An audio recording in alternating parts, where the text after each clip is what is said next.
Hey, you guys. Boy, doesn't that just make you feel like it's a Friday night in 1985? It sure does for me. Thank you guys so much for joining me tonight. My name is Natalie. This is my so called Gen X Life. This is my live stream, my Friday night live stream. And the camera's already making me look funny and not focusing properly. Way to start off the night, camera. I am getting a new camera. I just have to wait for YouTube only pays once a month. So I gotta wait for the money to come in. So, anyways, yes, thank you, Skywalker Davis. R.I.P. to Ananda Lewis, who passed away, former MTV VJ, passed away this week at the age of 52 from breast cancer. Thank you for bringing that up. Appreciate that.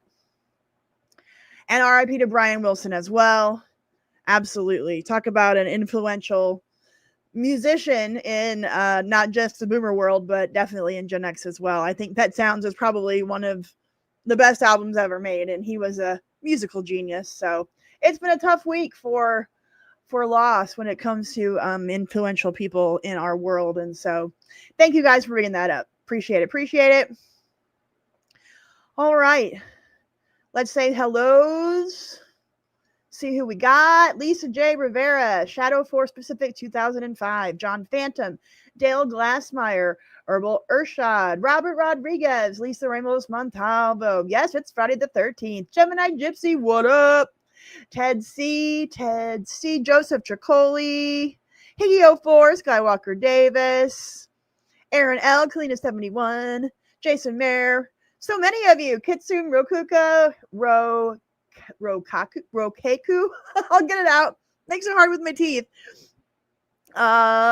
Let's see who else. Did I say Dale Glassmeyer already?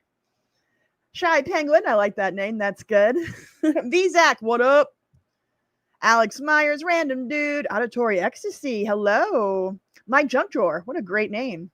Todd Bond, how's it going? My goodness, Pika 23, Ronald Sproul, Lung Glue, nice. Entertaining said, the ABX girl, Abix girl. My goodness, Asuka Langley. So many of you here tonight, guys. Thank you so much for joining me. For those of you that haven't been here before, this is your first time. What I like to do on Friday nights is what I call a la carte. Basically, just watch random videos from the 70s, 80s, and 90s. Tonight, I have decided to focus in on 1985 because it is the 40th anniversary of the summer of 85, or it's been 40 years since, which just like melts my brain to think about. But summer of 85, or the whole year actually was a big year for pop culture. It was the first year that I really remember from like really remember. I turned 8 that year in November, but I mean, I have bits and pieces of memories from earlier, but 85 was like a big year because that was the summer that Back to the Future came out, and we'll just see that in theaters and all that. So tonight we are focusing on 1985. I have got so much stuff to show you that we're going to watch together. Going to have a good time. We're going to talk about it and laugh and reminisce and just have some fun. So there you have it, and there you are. Yes, it was the ultimate year for 80s movies. So we're going to watch a couple of the trailers. Not a ton because we've already been through, movie trailers and all that stuff on the live streams. But we're gonna bring up a couple that we need to watch. We need to talk about from 85. We're going to go through music, television, and movies, and even some news reports. I know, crazy. So it's going to be a good stream. We could be here for a while. Who knows? But Todd, you saw Back to the Future 4 times on opening day. Nice. You must have gone in early and then got the matinee and the prime time and the late night. Good for you. Okay. Yep. Goonies was another one that came out that summer as well. Hi, Jim's Corner. Thank you very much. I do. I'm live streaming. I live stream pretty much every Friday. And Tuesdays I didn't stream this Tuesday because I had to work on a video. And I think once I get through on Tuesday nights, we've been doing tier list of 80s sitcoms theme songs. And I think after I get to the 80s and the 70s on the sitcoms, on the tier lists, I think I'm going to end the Tuesday night live stream and just really focus on Friday and making it really, really good. And it would really free up some time for me making videos as well. So I think I'm just going to go all in on the Friday night. And then I also do the Sunday night live stream with the members, for channel members. If you want to, we just started watching Dallas. We are 3 episodes in. So we're watching the miniseries first. That started it all. If you guys want to watch Dallas with me, become a channel member. It was so much fun last Sunday. These episodes are so good. So please, if you want to watch Dallas with me, join as a channel member, and we do that on Sunday nights as well. I'm going to add a sitcom. I haven't figured out which one yet. I'm thinking maybe Night Court, but I'm not 100% sure yet. I might go with something different. I want to do something that's available for free on like Tubi, or something along that line. Or like Dallas is on Amazon Prime. So I was thinking either something that else is on Amazon Prime or something free on Tubi. Haven't figured it out yet. It's just me here at this channel, me, myself, and I. So it's amazing that anything gets done, to be honest with you. I'm so disorganized. But anyways, enough of all that. Okay. Let's start off with going to the movies in 1985. This is something from Vampire Robot. If you guys have not seen Vampire Robot's channel and subscribed to Vampire Robot's channel, I highly recommend. They come up with some absolutely incredible footage from 70s and 80s and 90s. And it's just like raw footage, just people at malls, people at stores, people just doing things, people that actually had a video camera with them back then. And so we're going to start off with this video titled Going to the Movies in 1985. This is from Vampire Robot. And here we go. Let me turn down the volume a little bit so I can talk over it. So, well, hey, first of all, we're paying for a paper ticket with cash. I miss those days. Lisa Frank. I was never a Lisa Frank person. I didn't even hear that name until like a few years ago. That trend just totally missed me. So there you go. I love the box office. I love the in-person interactions. One thing I was thinking about recently was how the humanity has been taken out of, or is being taken out of, just about everything in the world. Every interaction, every experience, like all the humanity has been taken out. Just something as simple as buying a movie ticket, buying your lunch. I don't know, watching a movie, like with all the AI coming into play now. AI is creating everything. AI is doing everything, writing it, making it. There's like no human input to it. Where are the people? So those are the kind of thoughts that go through my head. So paying with cash. So we're sold out, yeah. Oh man. Let's see what else. What are they doing here? So we're just buying movies. Just buying tickets. It looks like. Oh, we're gonna get to the posters here.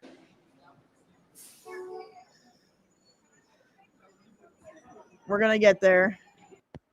There's a Rambo. That would be First Blood Part 2, I believe, that came out in 85. Cocoon and Gremlins. Look at that. Can you imagine going to the movie theater and having those be your options? Like, how lucky were we in the summer of 85?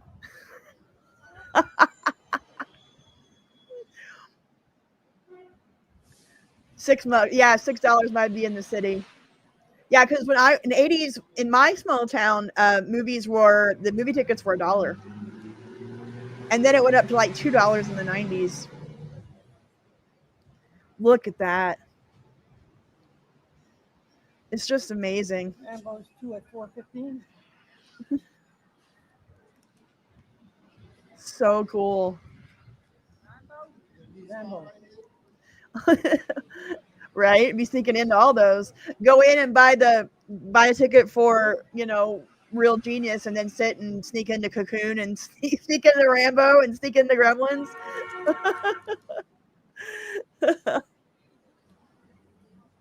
This is great. I know. I don't want to depress you. That's not good. I get it. I understand. But I feel like these things have to be kept alive, you know? It is so sad though that all these great things are gone. All the like even the Back to the Future Mall is being either remodeled or demolished or just doing something with it. So even like everything is going away or gone already. But don't be depressed. We're supposed to have lots of fun. I don't want to show depressing stuff.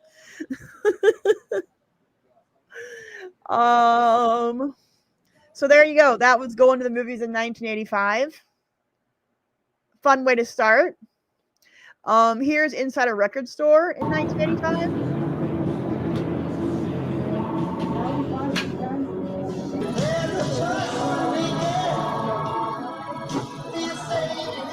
Oh, they're playing We Are the World, of course.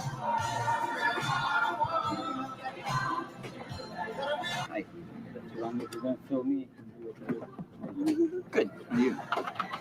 Oh, nice. So you're watching Friday the 13th on Friday the 13th, and you're saying hi. I think I know what you mean there. Hello, have fun. That sounds like a great night.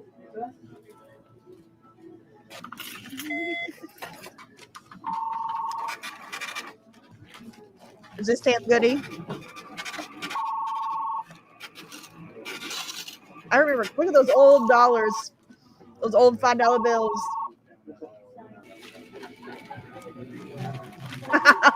Yeah, are you gonna go? Are you gonna watch Saturday the 14th tomorrow? Nice. Everybody's buying We Are the World. Oh, that guy is cool.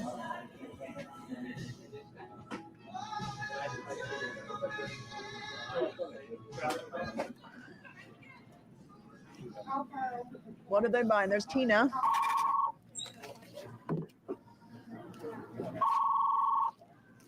Yes, I mentioned I told y'all we would watch this last week. I have it queued up. We're gonna watch it. We're gonna watch Chato's 1985 TV Guide Fall Preview. It's in the queue, my friend. Well, let me just wait. Sorry. Oh, this is a tower. We never had a Tower Records near where I lived growing up, so.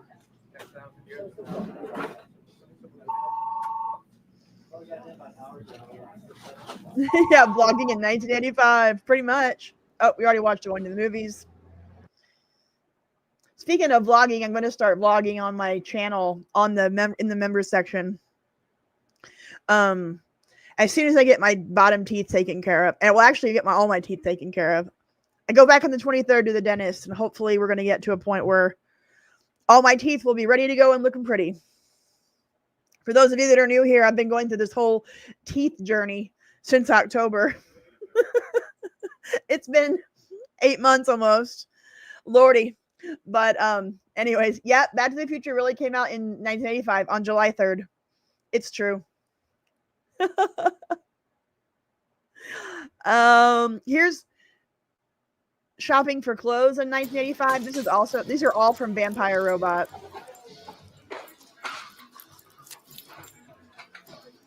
Looks like Madonna's Like a Virgin was was at the top of the charts at the time.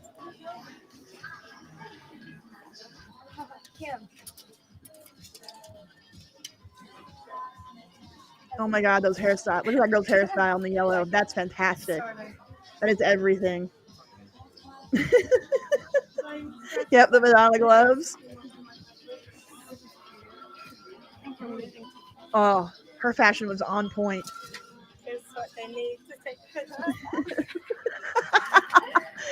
Remember 10 years ago when Back to the Future 2 was set? Yeah, Pepperidge Farm remembers. I know.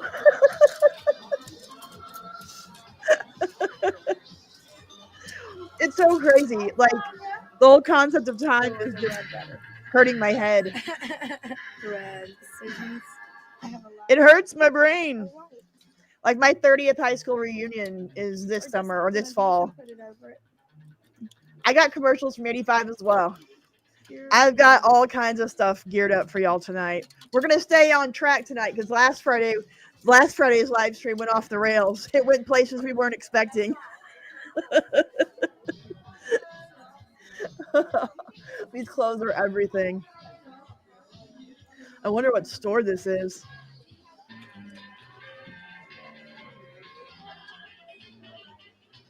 Those little hangers, boy, that looks. Those little hangers that marked how many items you had in the room. What store would that have been? I must know. I must know. Floral tent. Ooh, that might be a fashion bug. A fashion bug or a merry-go-round or a 579. Maybe a limited. I don't know. Dress barn. I don't think this was a dress barn. I always wondered why any fashion clothing store would put the word barn in the title, but it is what it is. That girl's hair is just epic. The amount of work that it would take and the product it would take to make your hair do that and stay there. Todd, no more Bob Barker talk. Go on now.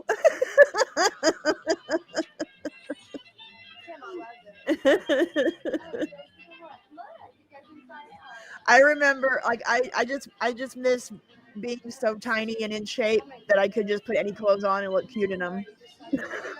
Like these girls, everything they put on, they just look cute in. Bold hold. Aquanet. It was at a whole nother level. Oh, wait. We'll get into the next few. We'll watch another minute or so, and then we'll move on. Yeah, like minimum half can of hairspray. Ooh, rave, yes. Let's see here. Tim, any advice for this new content creator? I do music and movie reviews. Well,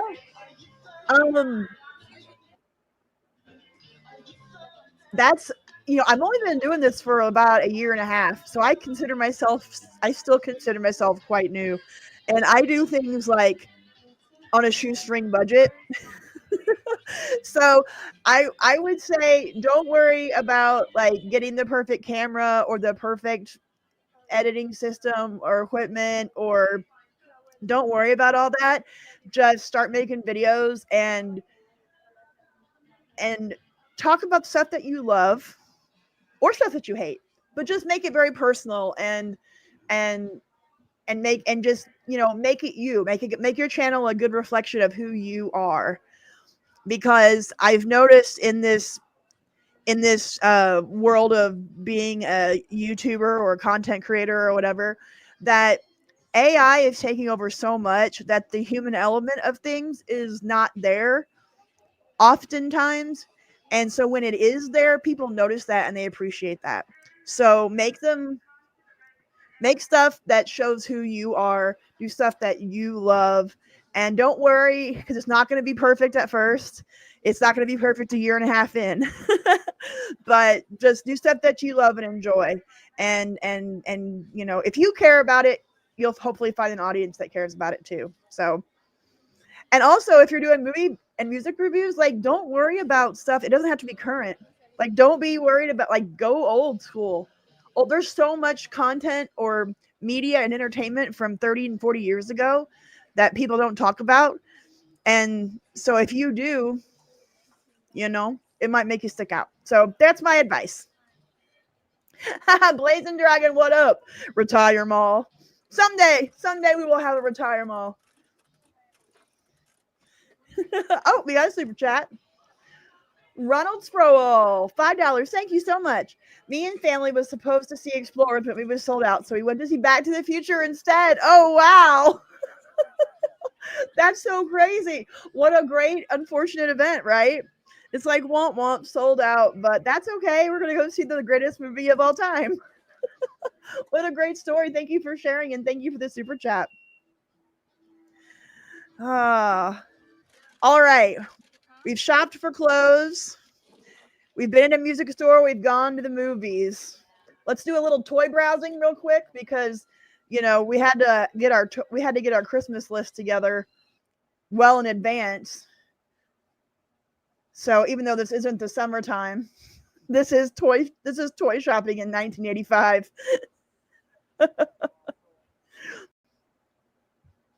Let's see what they got.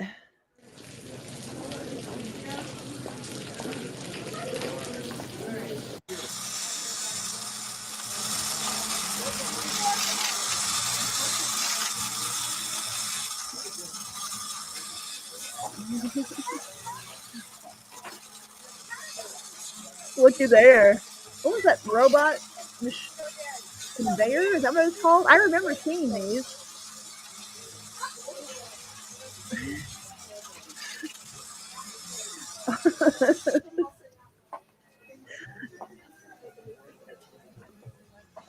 Oh, look at the G.I. Joe toys. He's a real American hero.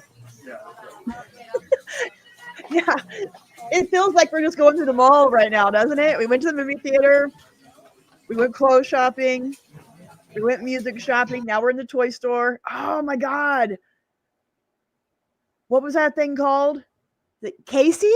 Is that what it was called? I remember those things. Can you help me with the name? Rainbow! Right!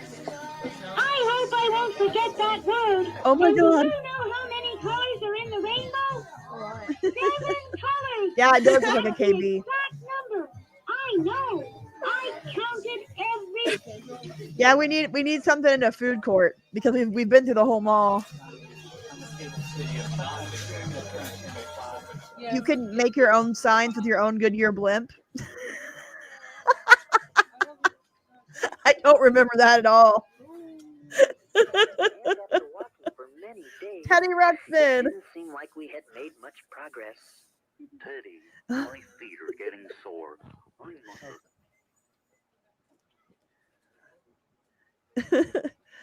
Did mall? I don't remember the mall that we went to having an arcade. It did. Oh, my brother just walked in and he's like, "Oh yeah, oh yeah." Oh, Cape Mall had the arcade. That's right, the Midway. My brother's here to join me. I'm a 77 baby. He's a 79 baby.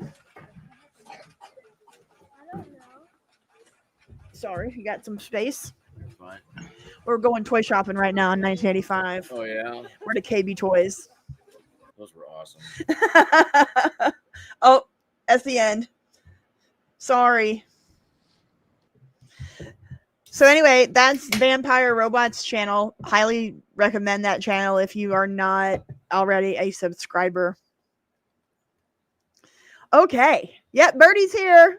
Everybody say hi to Birdie. What's up? All right. Let's get back to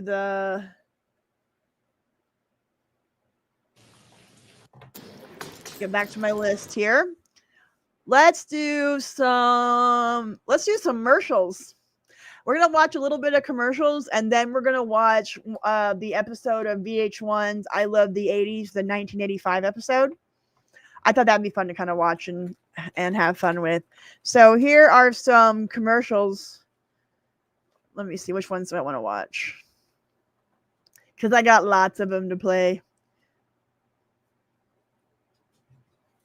Here's NBC Saturday Morning Block from June 15th, 1985. Breaks and bumpers. Hi, this is Alvin.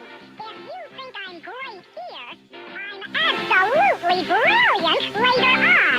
Oh, brother. Okay, they said it was going to be commercials and ad breaks and bumpers. I got to be careful. Can't play this all the way through. Yeah, That's the opening. Yeah. Still doing kids shows and cartoons, 80s theme songs on Tuesday night. Thank you, Vizak, for asking. We'll be wrapping it up, and then the next week we'll be doing game shows and soap operas and daytime stuff. Alvin and the Chipmunks will return after these messages. After these messages. I don't know. Retreat. Was it good year, great year, best year yet? Together we all got through. Learning new trades, making the grade like only we could do. Acting so weird, reaching so high, hitting the books with a big mad guy. Seeing the years pass before our eyes, it's a good time. For the great days of the tunnel. See you next year. That's a perfect promo for my next video. It's going to be all about McDonald's in the 70s and 80s and why it was made for Gen X. So I'm excited about this video.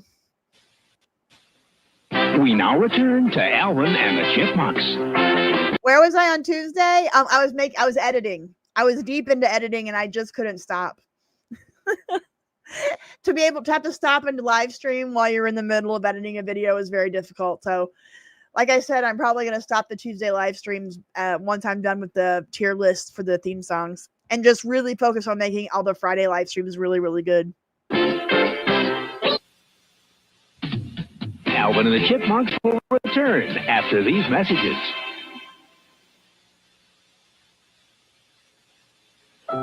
Here, Bobby.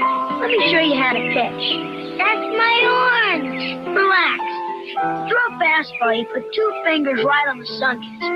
But for a slider, you put your fingers across the sun kiss. Okay, now can I have my orange back? Yeah, after I show you the sweetest pitch of all. A sun-kissed orange is always sweet and juicy. You have our word on it. I only took it. He'd eat my orange. It's rolling and it's rocking, and there's not much gonna stop. It's the 6x6 high-riser Hercules with 6-wheel drive and independent suspension. It's rocking and it's rolling and it's picking up the load. It's the 6x6 high-riser Mammoth, sold separately, ready for tough terrain and your toughest adventures. It's rocking and it's rolling, almost no place it's not going. 2 batteries not included. We need to get your Tonka trucks down at some point and show them off. There's one right there. Some of them. No, that's not it. Oh, that's not one of your Tonkas? No, what is no. that? That's plastic junk. is what Oh, that is. well, it's really high up and far away, and I didn't know that.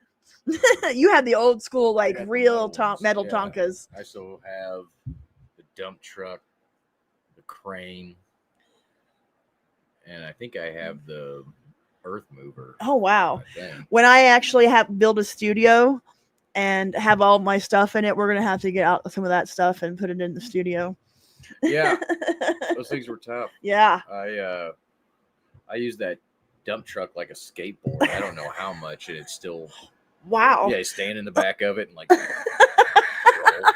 You were always quite the boy, I guess I would say, when it came to playing. If you could ride it, you were gonna try. Well, that's true. Well, for boys, yeah.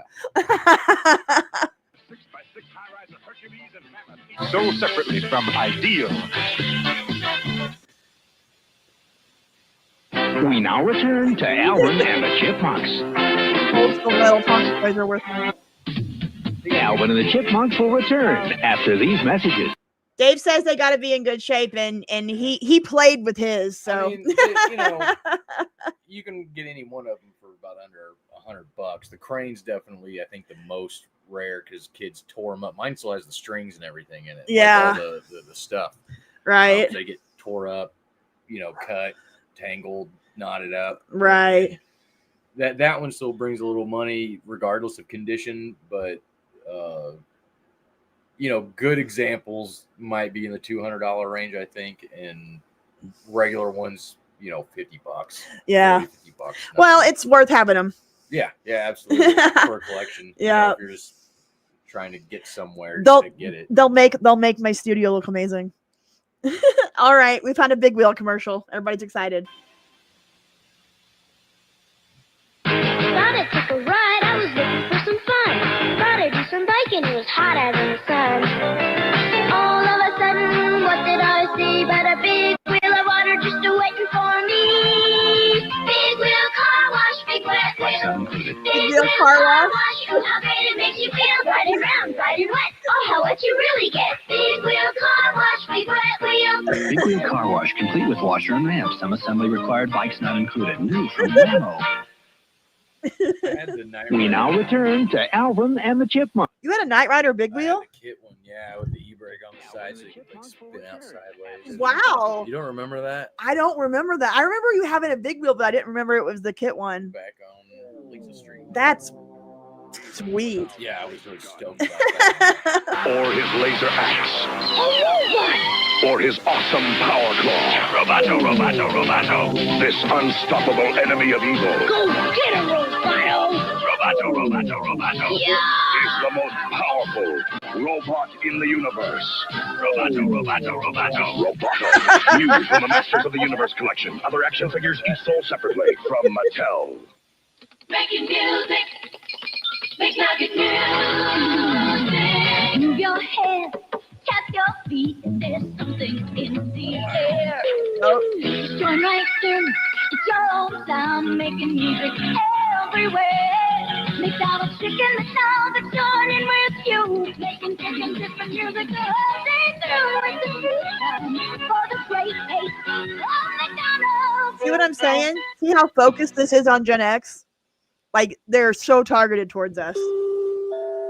Back when...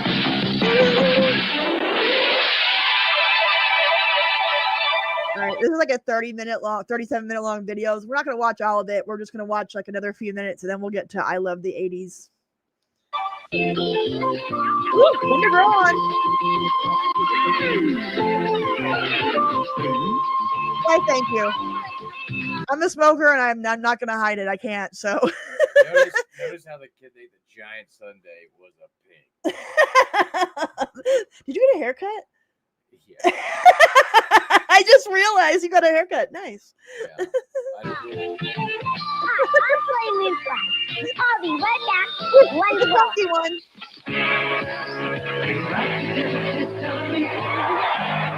Forget it, Pete. Nothing gets by me without a fight. Nuts and honey. Coming now. We're a honey of the nose. Honey nut Cheerios. Tastes delicious. Honey Nut Cheerios, partners, nutritious breakfast. That's right. Honey of They were in the middle of the game. And yes, smoking is cool. Don't let anybody tell you it's not. All the cool kids are doing it.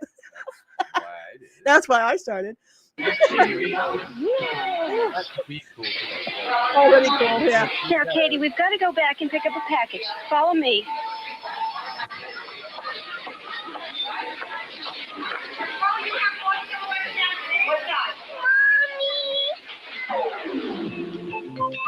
Getting lost can be one of the scariest things in your life. So when you're lost in a public place, find someone, a policeman or a salesperson in a store, and ask for help. Don't just ask any stranger. As long as there's people around you, you won't be lost for long. I lost my mommy in the store. Will you help me? Sure. Tell me your mother's name and we'll call her over the loudspeaker. Mrs. Russell. Okay, we'll find her in a jiffy. Mrs. Russell, will you please report to the perfume counter? And that's one to grow on. Yeah. Her mom came back. Oh, you're awful. I'm so, You're terrible. well, I hope she did. I hope she did. Well, no. I mean, oh, you mean like in the commercial, not Yeah, on the TV show? Because no, she was abandoned by her mom in the Punky No, Brewster the TV show. commercial, the Okay. girl lost in the store. Oh. I mean, I would assume her mom wasn't trying to ditch her because she was No. like, "Come with me."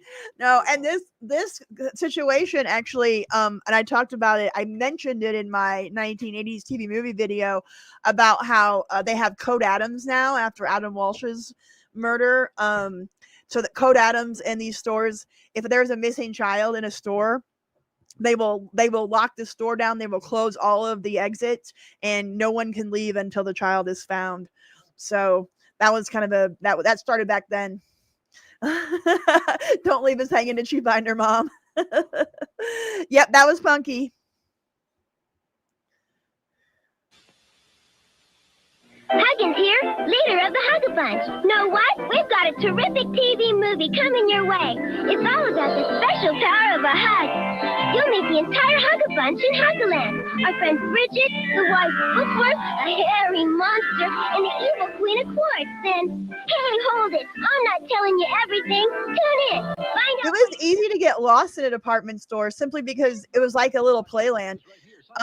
If you were in the clothing section, you could get into the middle of those circle racks and like get it. You remember Clothing fort. clothing forts. Oh! Yeah.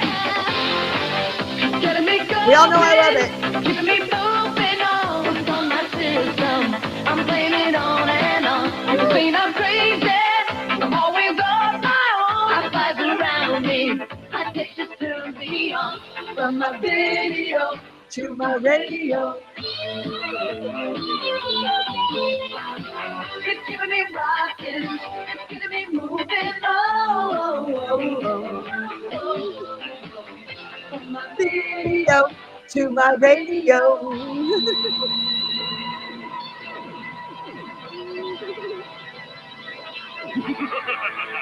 I'm taking you to the flip side.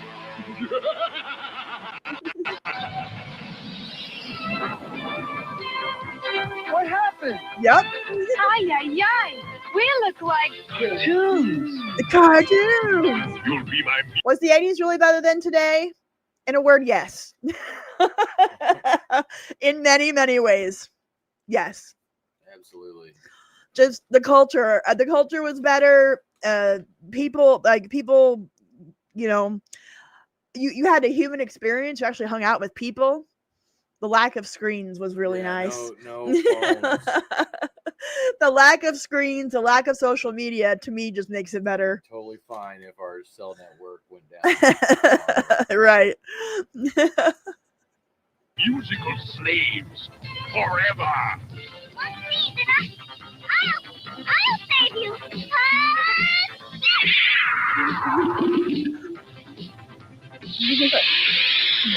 Yep, the mall was social media. I'll explain later. Let's go. Same. Kid Video will return after these messages. Thank you, Kasem. Dad, are you coming down with our cookies? No way. Adults love Chewy Chips Ahoy. So much chocolate, a lot of chips. Oh, come on. Chewy Chips Ahoy, loaded with chips. But not for adults only. What's his name? Cookies, anyone? Wow, an Egyptian mystery poster. You can get your free mystery poster and I specially don't marked know. bags of Chips Ahoy and Chewy Chips Ahoy. Maybe we'll find Pharaoh's treasure. But maybe you won't.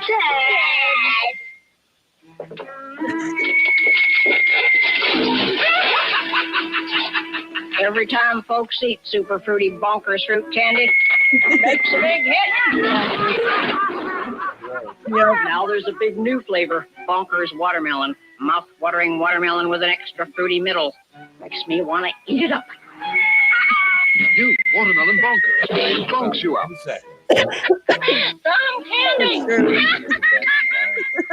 They did taste good for about 10 seconds. That's a very good point. Oh man. Did I watch Batfink yet? No, I'm sorry. I just haven't. It hasn't been on my schedule. I'm sorry.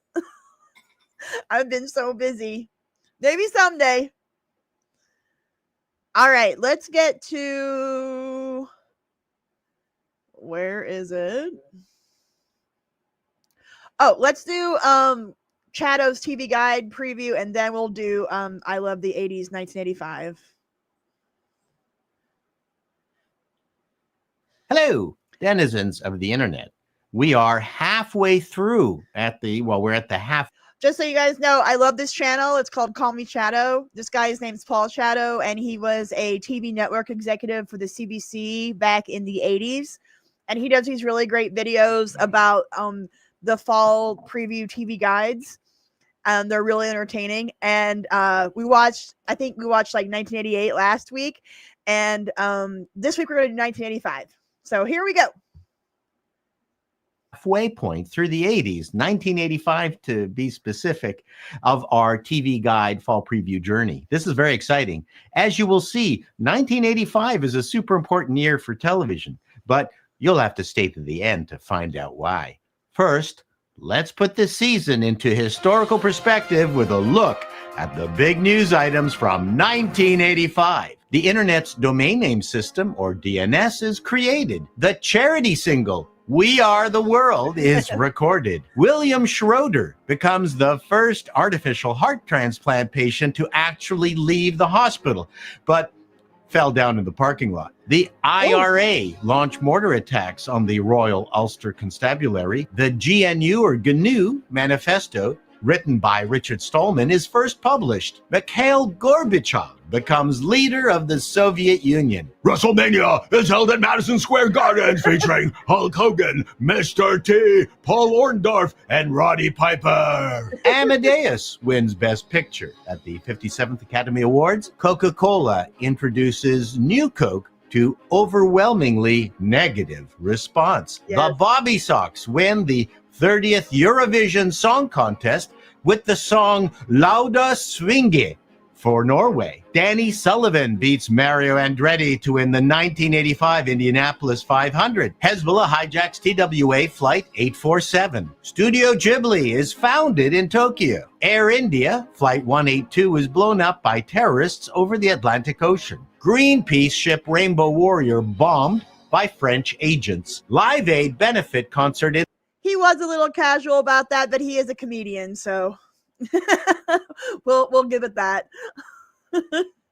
London. The wreck of the Titanic discovered. Super Mario Brothers is released for the Nintendo Entertainment System. Microsoft releases Windows 1.0. Unfortunately, 1985 seemed to be a banner year for terrorism. Hope the TV shows are way better. So here's the TV Guide Fall Preview for 1985.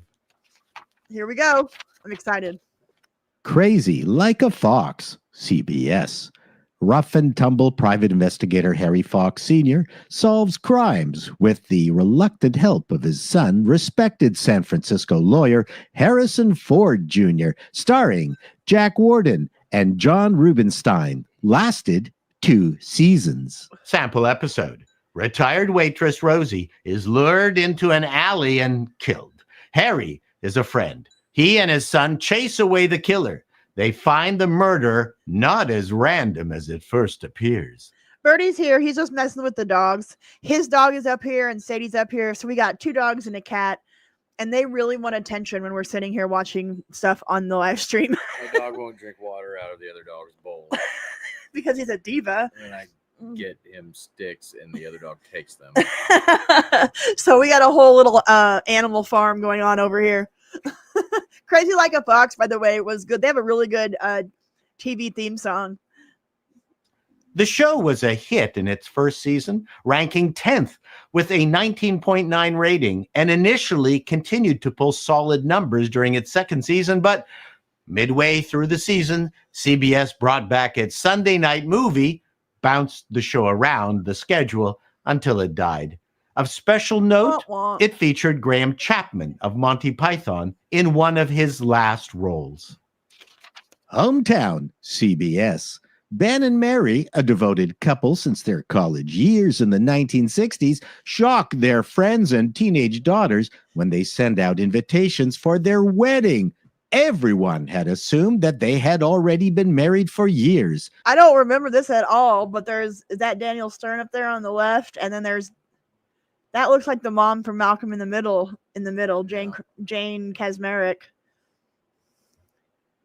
Starring Jane Kaczmarek, Frank Luz, Andrew Rubin, Margaret Whitten, Christine Estabrook, John Bedford Lloyd, and Daniel Stern. Lasted 9 episodes. That's why I don't remember. It's only 9 episodes. You adopted a cat last week and named him Naven? Oh, Naven Johnson? Amazing. I have a Jerk poster right there behind us. It's one of my favorite movies ever. Top 5 all time. 9 episodes. That's why. Oh, your mom watched it? She was one of the few. Well, give Nathan some kisses for me. I love that. The show is basically The Big Chill. Getting people to stick around for a series after coming to a wedding just seems like a dumb premise. Moonlighting. Oh my goodness. ABC.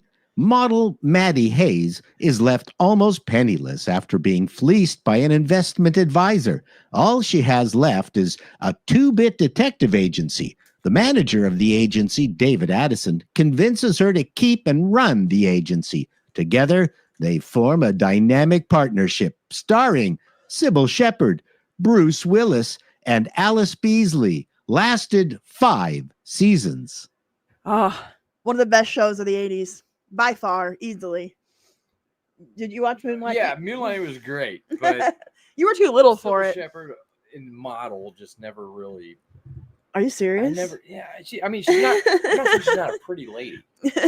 Well, she was too old. Here, hold on. I know when she was young. I've seen some pictures. Yeah, she was gorgeous in Last Picture Show. She was a model.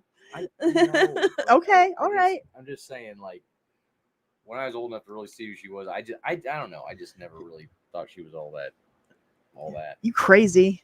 You crazy. Why am I crazy? Sample episode. David gets the agency a job collecting money from debtors, which he believes that it will be easy, but Maddie is not so sure. They find themselves involved in murder, a disappearing body, and an international conspiracy. Moonlighting was a huge hit. It saved the career of Sybil Shepherd and launched the career of Bruce Willis. The show was one of the first to influence the dramedy genre. This was one very inventive show I never missed. Even the opening theme, co-written by Al Jarreau, became a huge hit. Bruce Willis made Die Hard while starring in the show. By the time the series ended, the movie was already available on VHS. In one of the last episodes, Willis and a love interest walk past a video rental store while an employee tears down a Die Hard poster from the window. I loved it. I loved Moonlighting. It's sad. There was a lot of stuff going on behind the scenes, but I as I'm sitting here watching this, I feel like I need to send Paul an email and see if maybe we can do a live stream together. I think it'd be fun. I love what he does. What we got? Oh, coming up next, we got another big one for 80s kids. Mr. Belvedere, ABC. The series follows posh English butler Lynn Belvedere as he struggles to adapt to the Owens household in suburban Pittsburgh. The breadwinner, George, is a sports writer. His wife, Marcia, is attending law school. He is required to watch out for their children. Older son, Kevin, a senior in high school. Daughter, Heather, a freshman. And Wesley in elementary school. Starring Christopher Hewitt, Bob Uecker, Eileen Graff, Rob Stone, Tracy Wells, and Bruce Beckham. Lasted 6 seasons. Sample episode. George and Marcia go for a weekend trip to Florida, leaving Mr. Belvedere in charge of Kevin, Heather, and Wesley, but things go out of control as soon as they leave the house. Heather, who is grounded, wants to see a Prince concert with her friends, and Wesley brings over a massage therapist. Uh-oh. Wow. 6 years and I barely recall this show's existence. Probably because it was the typical trope of Americans versus stodgy English. I maybe yes and no, but I mean, this show was great for a lot of reasons. Bob Uecker being the biggest one. He was so funny. You remember Bob Uecker? You were pretty little. That show, I was really little, so I didn't watch a whole lot of it. Yeah. I just vaguely remember it. Right. I liked it a lot. I also thought that Uecker was terrible. The movies with Clifton Webb, the movie versions with... Did he just say Uecker was terrible? Hold on. Versus stodgy English. I also thought that Uecker was terrible. All right. Never mind. Paul can't come on the live stream with that kind of take. Uecker was hilarious. He made the movie Major League like elite level because his broadcasting was so stinking funny. He was a legend. Movies with Clifton Webb, the movie versions with Clifton Webb were great. And I suggest you watch the second one, Mr. Belvedere Goes to College. Hollywood Beat, ABC. Nick McCarran and Jack Ratto work far from the glamorous area of Los Angeles, donning oddball outfits, working undercover. Whoa, what's going on in the chat? Talking shit. This bitch needs to shut. What is happening? Let's all get along. Is he just reading TV guides? He's going through the TV guide fall previews to see what shows came out in 1985. I find this to be fun. The headquarters in the seedy area is a business run by George Grinsky, and they report to Captain Wes Biddle, We could starring debate. Yeah. Jack Scalia, Jay Acavoni, John Matuzak, Edward Winter. 14 episodes made, only 6 were aired. Damn. What a surprise. That Next, looks awful. Lime Street, ABC. Divorced. Oh my goodness. You guys remember Lime Street? I talked about Lime Street in one of my videos. That girl right there on the left is Samantha Smith. Do you guys remember Samantha Smith? Samantha Smith was a little girl that wrote a letter to the Soviet premier, I believe, in like 1981, 1982. Anyway, she made like huge news because she wrote a letter about trying to end war, and then she went over to the Soviet Union, and it was like a big old deal. She was a peace activist at like 11, 12 years old, and then she became an actress, and this was her first role on TV. So like 4 episodes into the first season, her and her dad were on a plane flying back to Maine, like a little prop plane. I think it was a small private plane, and that crashed, and her father were killed. It was a big deal back then. Yeah, Vaguely. Yeah, big deal, big deal. So if you guys want to know more about Samantha Smith, I have a video called 15 dark and heartbreaking behind the scenes stories from our favorite TV shows. And this is on there. So I talk about Samantha Smith in Lime Street. Okay, really quick. To get off that sad note, hold on. Dave's got puppy dogs. We got Sadie over here. This is Sadie. And then this is Tiny Tot. This is Titus. Titus is a little boy. Sadie's a little girl. Our little Shih Tzus, our little shits. Well, this was a Shih Tzu. This one's more. Well, Titus is a straight up Shih Tzu. Sadie, we think, is a mix between Shih Tzu and was it Cavalier or Caps? Yeah, Cavalier. Something like that. She's a mix. Spaniel. Yeah, but Tot over here is a straight up Shih Tzu. That's him right there. Hug them hard. Yep, Dave with puppies. Yeah, Titus looks a lot like Gizmo. He does have a Gizmo quality. He's very photogenic. He's an Ewok. An Ewok, yep. That's funny that you're sitting there. Sadie always has a resting bitch face. She always looks like she's mad at somebody. Titus, on the other hand, always looks high. He is a sweet boy. Okay, sorry guys. Back to the video.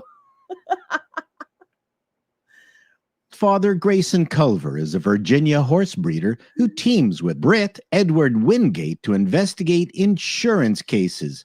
On the home front, James lives with daughters Elizabeth and Margaret Ann, plus his debonair father, Henry. Starring Robert Wagner, Anne Haney, Maya Bruton, Lou Ayres, Julie Fulton, and Patrick McNee. I see your joke there, Lord of Dorkness, Spasmodius. It's called a bullshit.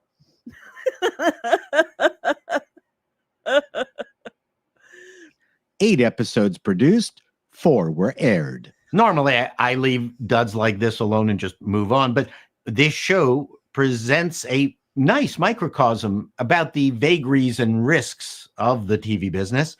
Lime Street starred the very popular Robert Wagner. This series was created by Linda Bloodworth Thomason and her husband, Harry Thomason. They were responsible for 2 major TV hits, Designing Women and Evening Shade. Linda was a very experienced scriptwriter. So what happened here was one of the actors, Samantha Smith, died in a plane crash 3 shows in. But even so, it was just a family version of It Takes a Thief or Heart to Heart. It hinged on Wagner's popularity, but unfortunately it was competing with another freshman show that became a top hit, The Golden Girls. But it wasn't the network that canceled the show. It was the producers who realized that going on after the death of Smith was the wrong thing to do. Yep. It's a The very sad Golden story. Girls, Oh my goodness. NBC. The Golden Girls is based on the lives of 4 Iconic. older women who have all been divorced or widowed and are now roommates. Dorothy's main goal is to find a companion she can relate to, while her mother, Sophie, adds her comical outlook and frequent stories. Rose is a little corny, but lovable.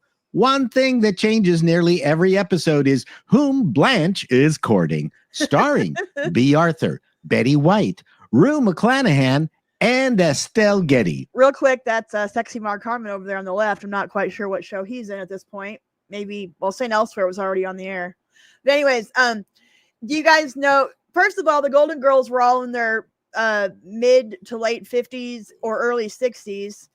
And then, of course, Sophia was supposed to be in her 80s, but she obviously was in her, I think, late 50s at the time. She was one of the youngest. But do you guys remember the pilot episode was very different because Sophia wasn't supposed to be a regular cast member. She was supposed to be just like occasional guest star. They had a houseman or a I don't know what you would call a housekeeper. It was a guy and he was a gay and he was in the very first episode. And then they got rid of him after the first episode. And then Sophia became the 4th and was the full-time on the show. So yeah, you didn't like Golden Girls. Man, I mean, you know, if you were a kid at the time, I can see how you wouldn't like Golden Girls. But I didn't like it. but this was my grandpa's show. He loved Golden Girls. But you know, watching it now, I would recommend going back and watching it now. It's ahead of its time. Yeah, Dorothy was older than Sophia, who played her mother. That is correct. But I've said this before on previous live streams. We need to make a Gen X Golden Girls now, and we need to cast it.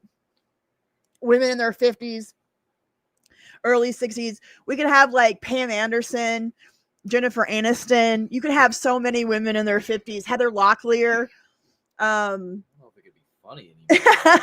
Well, I mean, you'd have to write it proper to make it funny. But I mean, we all know that there's a ton of women out there that are single and not not married. Not a problem having a conceit, having a show premised of 4 single women living together in a house. But 4 old whores. Stop it. Stop it. Hey, Jessica. How's it going? Lasted 7 seasons. Sample episode. Rose is afraid of sexual intimacy with her boyfriend. Yeah, Heather's a boomer. You're right. She's a little too old. Well, we could do Pam Anderson. We could do Jennifer Aniston. We could do Kim Fields. We could do she's probably right on the edge of X and boomer. But there's all kinds of actresses in their 50s that you could totally do this with Gen X actresses. Arnie, because she feels she would be cheating on her late husband, Charlie. Nothing ambiguous about the Golden Girls. This was... There you go. That's a strong Tina Fey, Maya Rudolph, Rachel Dratch, and Amy Poehler. That could, if that was done proper, that could work. That could work. I do not hate that at all, Callie Ray. I see what you're doing there and I like it. Love it. A huge hit, and deservedly so. The premise was believable and so rich with comic possibilities, along with genuine heart. I would guess its only impediment to getting produced would have been network execs concerned about the target demographic being, well, too old. The brilliant Susan Harris created the show. The characters were clearly defined and wonderfully cast. Getty was cast as the eldest character to make it seem the others were still young and lively. I would say, along with Frasier, this was the easiest show to do a spec script for, especially because the characters of mature women allowed writers to get extremely dirty. And yes. One thing I will say, though, is that in media, you don't see a lot of entertainment with older women like this. You just don't. I mean, it just doesn't work. That it's just, for some reason, I don't know why, but unless the woman is like in her 20s or 30s, maybe 40s, you just don't have a lot of media or entertainment about them. But you could totally do a Golden Girls now. Molly Ringwald would be great. Tracy Gold, Tina Fey. Yeah. There's so many. You could definitely reboot this if it was done properly. It would have to be done properly. You couldn't have an agenda with it or because I mean, Golden Girls did have some political undertones, but and a lot of it was progressive, but it wasn't like just in your face. It was just really good situations with really good characters, Lauren Graham would be great. Well, except for, oh God, the Gilmore Girls. Whew, that show. Oh, yeah. But anyway, it's definitely could be doable. Get away with it. 227 NBC. Woo! Love this 227 follows the lives of people in a middle-class apartment building, 227 Lexington Place, Washington, D.C. The show is centered around Mary Jenkins, a nosy and tart-tongued but lovable housewife. Her husband, Lester, who has his own construction company, and Regina King would be a great one for Golden Girls. There she is right there on 227. their daughter Brenda is boy crazy yet smart and studious. Starring Marla Gibbs, Hal Williams, Helen Martin, Elena Reed Hall, and Regina King. It's Regina King, not Regina. We're not in Canada. Why didn't I like the Gilmore Girls? Because those characters were like evil. Worst show ever. Those women were awful. Insufferable. Lorelai and Rory Gilmore were two of the most horrible females ever put on screen.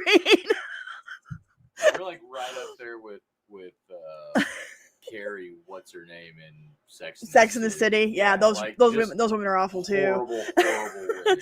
Like, I love the show Gilmore Girls. I actually like the show. I like the premise of it and the world it created, and there was a lot of great characters in it. But I thought Lorelai and Rory were like the worst parts of the Gilmore Girl of the show. Like, I like the townspeople and the parents. That's just personal opinion. Most females on the internet usually love Gilmore. Not most females on the internet, I can tell you that. That doesn't surprise me. So, yeah. King lasted 5 seasons. Sample episode. Mary receives praise for complaining to the president about a pothole. Then the Secret Service shows up. Gibbs had become famous as Florence, the maid on The Jeffersons. While this was a different role, Gibbs brought a little bit of Florence to Mary, a hidden gem of a sitcom.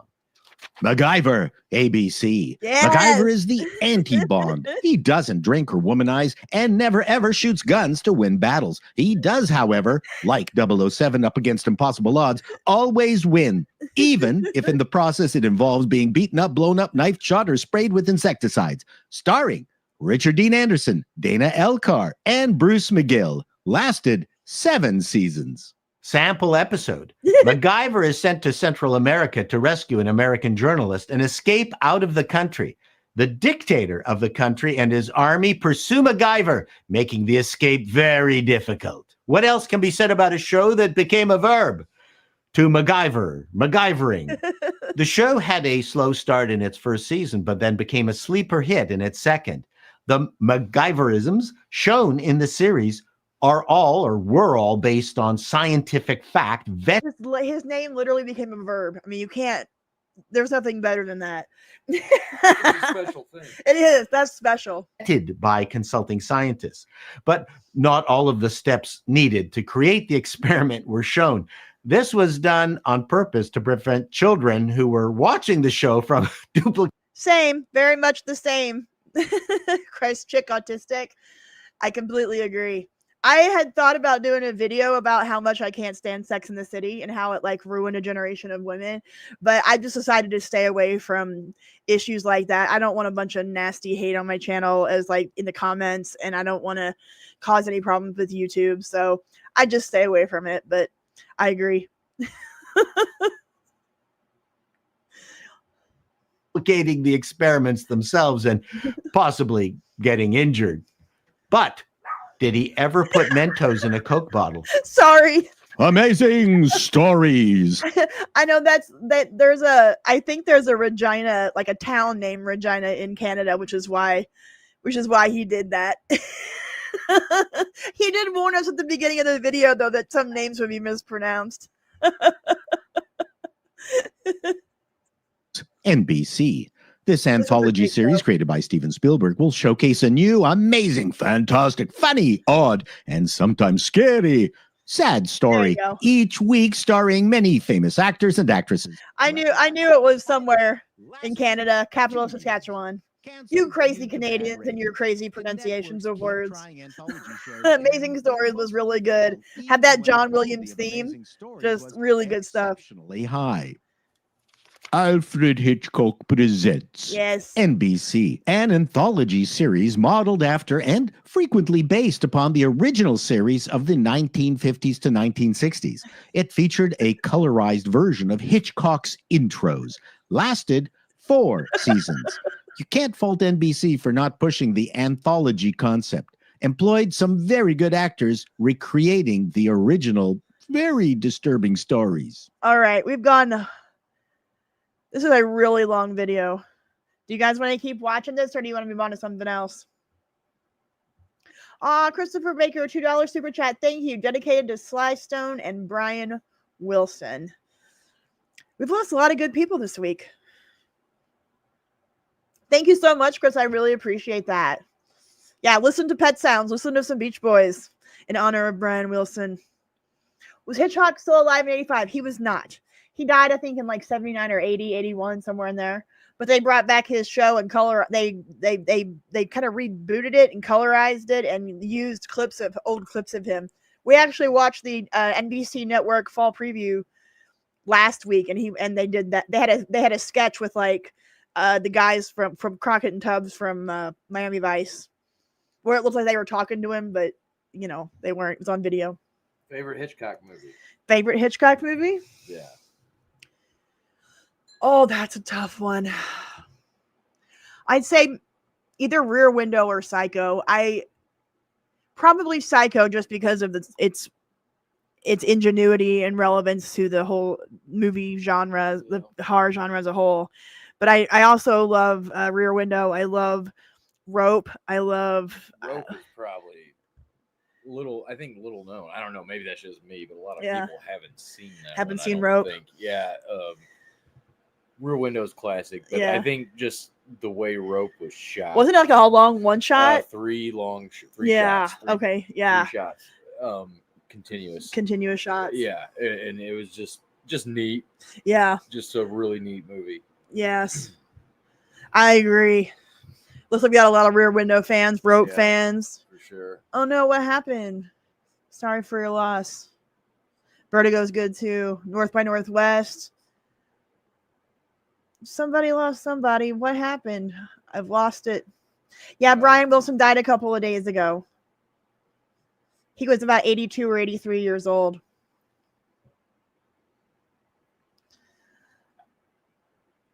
All right. I've lost it. I don't know what's going on, but yeah, Debbie lost her brother on Wednesday. I'm so sorry, Debbie. I can't even imagine. My brother right here is my bestie. Yeah. I am your best friend. You are my best friend. It's true. You're my only friend. No, I'm kidding. Even my best friend my whole life. Well, since I was 20 months old. Probably since we got out on our own. Yeah. Oh, yeah. Since we got out on our own, definitely. Growing up, we were always that brother and sister that, you know, had to pick on each other. But I'm so sorry for your loss. I can't even imagine. That makes me sad. Okay. All right. We had a good time watching some Chatto. Let's move on to, I wanted to do this one, and then we'll watch some more commercials. Let's do the top songs of 1985. That was a good Boogie Head. That was a good. That was good. That was a good video. Where is the 85? I love the 80s. Probably gonna have to cut out here. To cut out. Yeah. All right. Well, I appreciate you coming by to hang out with me for a minute. You're looking good with your haircut. I like it. Like you said, I don't look like a hobo. You don't look like a hobo anymore? Hobo. A hobo. Later, folks. Gotta go. Bye, Birdie. Have a great night. Thanks for hanging out. Bye, Titus. Whoa, be careful. Don't hurt yourself. We don't have a lot of room in here, so. That was me. That was all my fault. Everybody saying bye. Bye. All right. Up next, we're going to watch VH1's I Love the 80s 1985 episode. And then I'm going to take a potty break while it starts. I've made it an hour and a half in, so it's time to go pee. I can't help myself. Oh, thank you, Travis. I miss VH1 too. This is going to be a fun episode to watch. Potty all the time. That's right. He does need his own mic. I know. My little area here is like a corner in the in a storage room in our house. I have like a 5 foot by 5 foot little area, and I have just basic equipment. So, and I never know when Dave's gonna stop by, but I'm gonna start getting better equipment, a new camera, another microphone for Dave, and we'll get it going. But I'm still in the early days of my channel, everybody. I'm thinking about expanding it on other platforms and like starting an Instagram, and I have my Facebook group, maybe putting some effort into that and not just doing YouTube, but I'm working on it. It's a slow process for me. I do things very slow and methodically. I don't just jump in. So I'll get more stuff eventually. I want to get good equipment and, not just the cheapest thing I can find. So anywho's, let's get into, good night, Gemini Gypsy. Thanks for hopping in, stopping by, whatever. Yeah, I'm not on socials really either. Like YouTube's all I'm really on, but everybody keeps telling me you can't do just YouTube. You have to do other platforms. And I'm like, I don't want to do other platforms. I hate social media, but I don't know. Anyways, we're going to do the 90s pop-up videos soon, but tonight we're doing their I Love the 80s series. Here it is this is their 1985 episode. I'm going to start it and go potty. I'll be right back. Murdoch, I'm coming to get you. Be right back. So, you're really an 80s fan. Okay, Mr. Belvedere, here's some more stuff for you. It's I Love the 80s Strikes Back, and this is 1985 again. The flicks, the fashions, the fads, the TV, the tunes. You spin me right round, baby, right round. A totally awesome year that gave us even more burning questions. Did weird science promote self-abuse? How many times did you jerk off to that flick when you were a kid? I never talked off to anything. Did rich people really want to hang out with this guy? Come with us. Come inside. Robin Leach, interesting name. Living off the wealth of others. And was New Coke just a marketing screw-up or something much bigger? I'm not going to say where the conspiracy originated, but I will say this. The Pope was involved. The answers to those questions, plus Rocky goes from just punching people to killing them. Bobby Knight goes ballistic. Oh, Bobby Knight, I remember that. It's Sadie's also taking a potty break, so I'm gonna have to watch her here for a second. But I'm excited to watch this. Because you can't get enough 80s. Because you still play with your gem dolls, admit it. This is 1985 Strike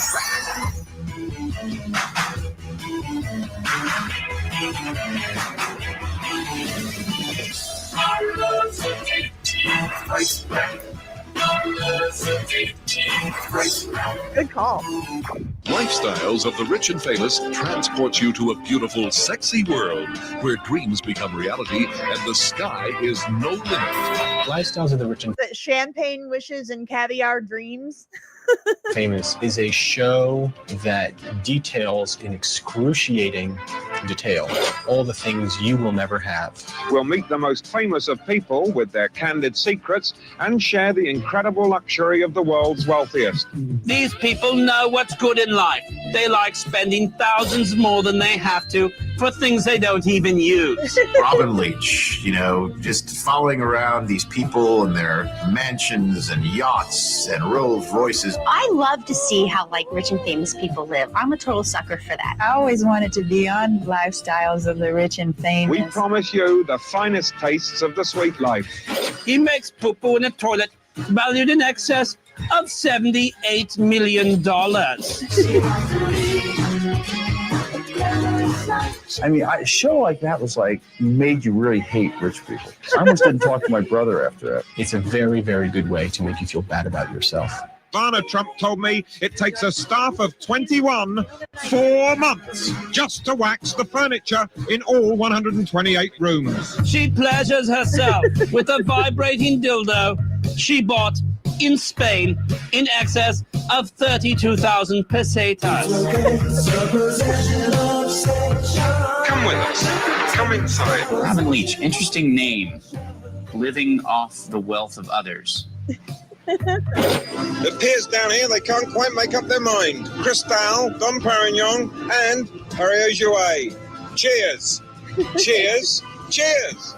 Nobody else. Thank you for joining us. I'm Robin Leach with those champagne wishes and caviar dreams. We all look forward to being with you on the next Lifestyles of the Rich and Famous. Awesome. Murdoch. Yeah. I'm coming to get you.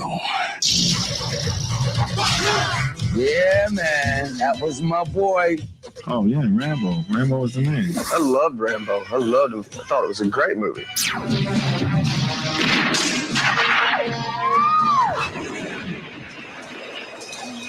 He was a special op. He had been to Nam. He knew how to get those out.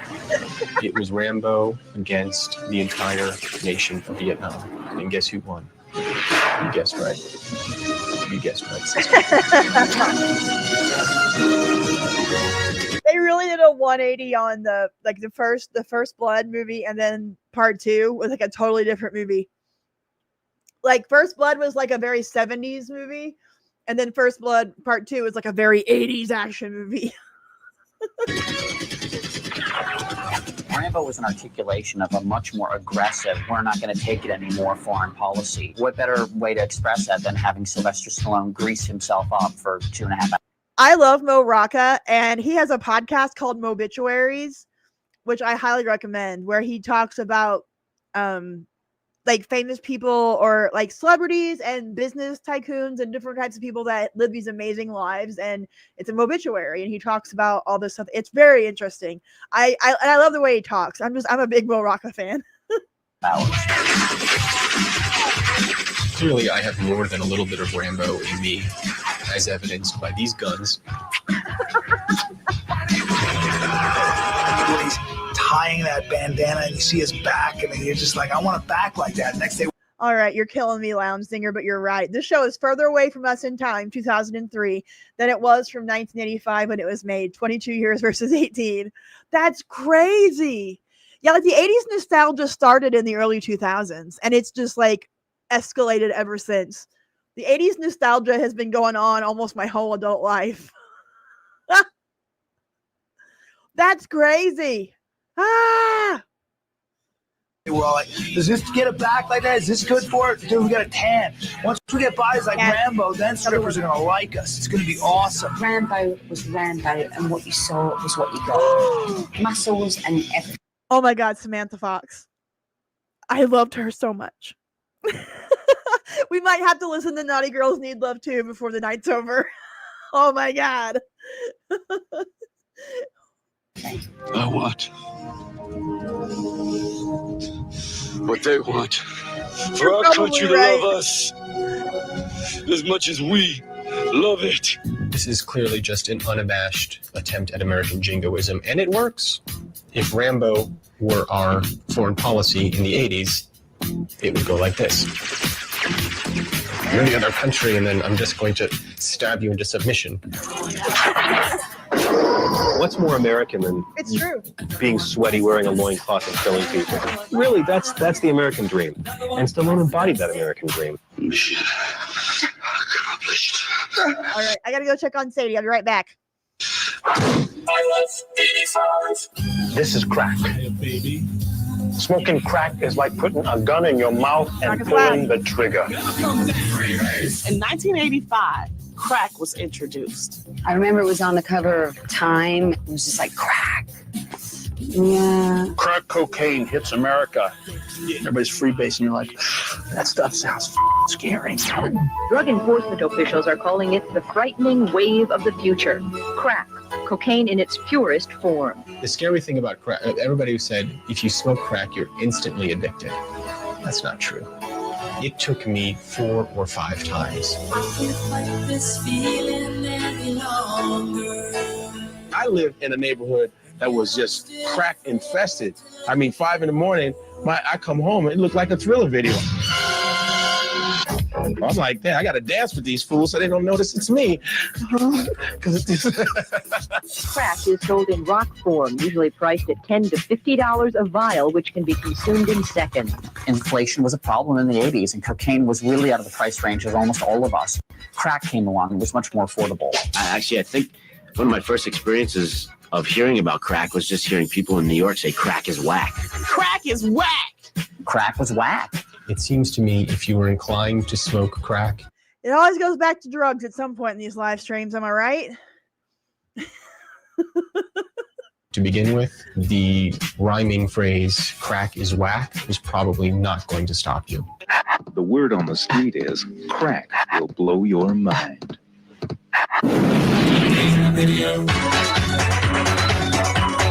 Why'd you spin me around? I really like that record. I think the first time I heard it was either in a club or on the radio. Then I saw the video and it just freaked me out.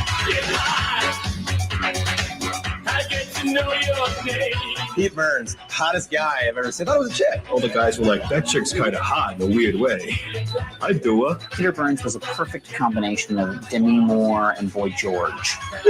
You spin me right round, baby, right round, like a record, baby. Like a record, baby. Okay, yeah, we know you're musicians. We can't come up with another analogy. What can somebody spin me round, round, round like? A merry-go-round? No. Like a blender, baby, right round, round, round. A record. Yes. Brilliant. If you're gonna try drugs, I would just go straight to the cocaine. You know, the Dewey Cox. Don't try that, Dewey Cox. Don't. I think I like the cocaine. That's a good song to sing when you're like 7 years old and you've discovered the first legal high, which is this. You spin me right round, baby, right round, like a record, baby. Oh. You spin me right round, baby, right round, like a record, baby, right round, round, round. Coming up, Michael J. Fox's proudest moment. Like my experience at high school, the kid with the freaky facial hair better. is not usually loved by the rest. I've never done crack, but I did have some fun on other things at times in my younger years. So I can speak from experience on that. The school. Plus, everyone is speaking German. and the fun things you accomplish in rehab. You take a block from the bottom and you put it on top. You know you're getting better when you stop shaking enough to beat the junkies at Jenga. Next on I Love the 80s Strikes Back, 1985. And now, for Donald Logue's unfinished thoughts on crack cocaine. Dude, try doing this cleaning product. Whoa, good rush. All right. Whoa, whoa, whoa. All right. I want to do more of this. More. Leave my wife and family. Leave my wife and family. Sell my car. Sell my car. This makes sense. Yes, I'm thinking clearly for the first time in my life.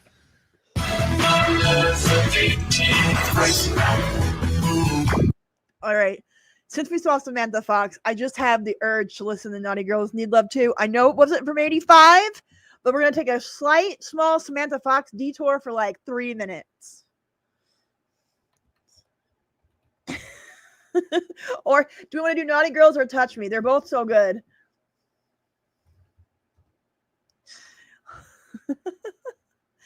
I don't want the edit. You got to have the...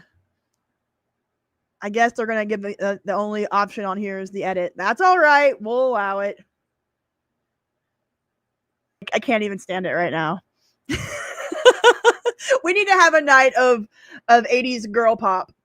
Like Samantha Fox, Kylie Minogue, Debbie Gibson, Tiffany. I'm all up in that. Lisa and Colt Jam. Gloria Estefan, Whitney. I think maybe next Friday we might have to have a girls pop, 80s pop night. We'll have to pause every 10 seconds on the songs, but it'll still be fun. Do you realize how difficult it is to keep pink and red hair? Like it washes out so fast. It's a very difficult color. And I'm not like 20 anymore. It's not a horrible idea. Maybe something I can do temporarily. Wearing here. Hold on, let's go back and get a full. This outfit here, I loved so much. Like, granted, I was like 10, 11 years old when this song came out, but I love Samantha Fox more than I love Madonna. Like, as far as her style and stuff, I loved Samantha Fox, and I loved this outfit. Thank you for going on that little Samantha Fox tangent with me. I super appreciate it. Yeah, the ripped up acid wash, so good. Got to attempt the hair. We'll see. I might just get a wig. We'll see how it goes. Doing that to my hair, would be it'd be interesting. Breakup songs of 1985. Because this boy too was love without a reason, I, Boy George, console you with the breakup songs of 19.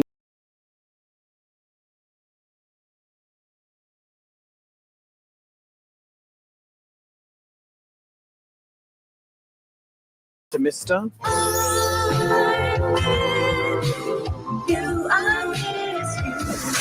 I Miss You by Climax. This was definitely a choice for Boy George in this era. It was a choice. Forget about me. And Don't You Forget About Me by Simple Minds. The breakup songs of 85. Are you prepared to let go now? I'd like a keg of beer, please. Listen, no ID, no damn beer. Can't you get that through your thick skull? Give me a keg of beer. I loved Michael J. Fox. And then, of course, when Teen Wolf came out, everybody had to go see it. Girls across America were going, yeah. Teen Wolf is great. The plot is a high school student played by Michael J. Fox, who, when he becomes very emotional, breaks out in lupine fever. I thought the movie was fun, but I just couldn't understand why he was going to school if he was a wolf. If I turned to a wolf, that would be a day to take a sick day. I just want to say, since when does being a wolf make you a good basketball I love Hanson. They're adorable. Do you guys remember the ending scene of Teen Wolf at the end of the game when that extra person in the stands like whips out their thing? Do you guys, and they totally missed it? Do you guys remember that? Am I the only one? Yeah, I will have a Nancy McKeon vibe in my 80s hair. You're not wrong. Yeah, okay, so if you don't remember this, at the end of Teen Wolf, at the very end when they win the basketball game and they're all coming down out of the stands. I mean, I'm sure whips out their thing. It's in the. Do you guys not know this? Hold on. All right. I'm sure it's blurred out, and I'm sure somebody has it on YouTube. Teen Wolf ending. Let me see if I can find it.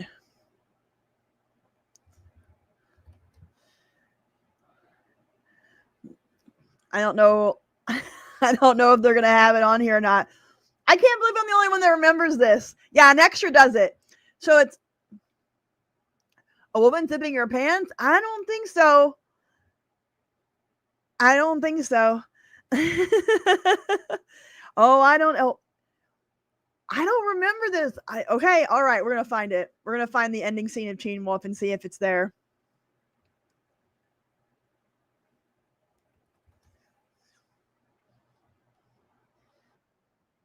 I'm gonna look for it and see if I can find it real quick.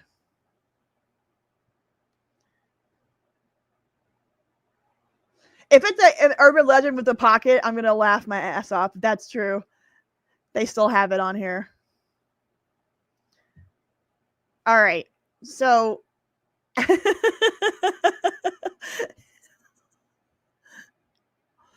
right, it's kind of like the urban legend with the ghost of the boy in 3 Men and a Baby, when it was just a Ted Danson cutout.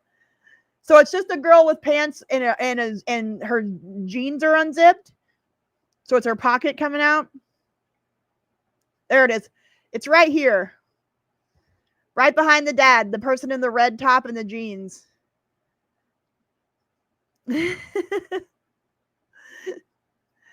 So we got to see what happens. Do you guys see it? Hold on.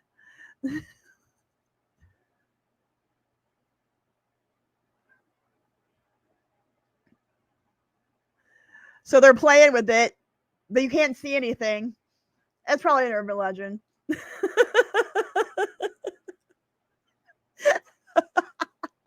Wardrobe malfunction.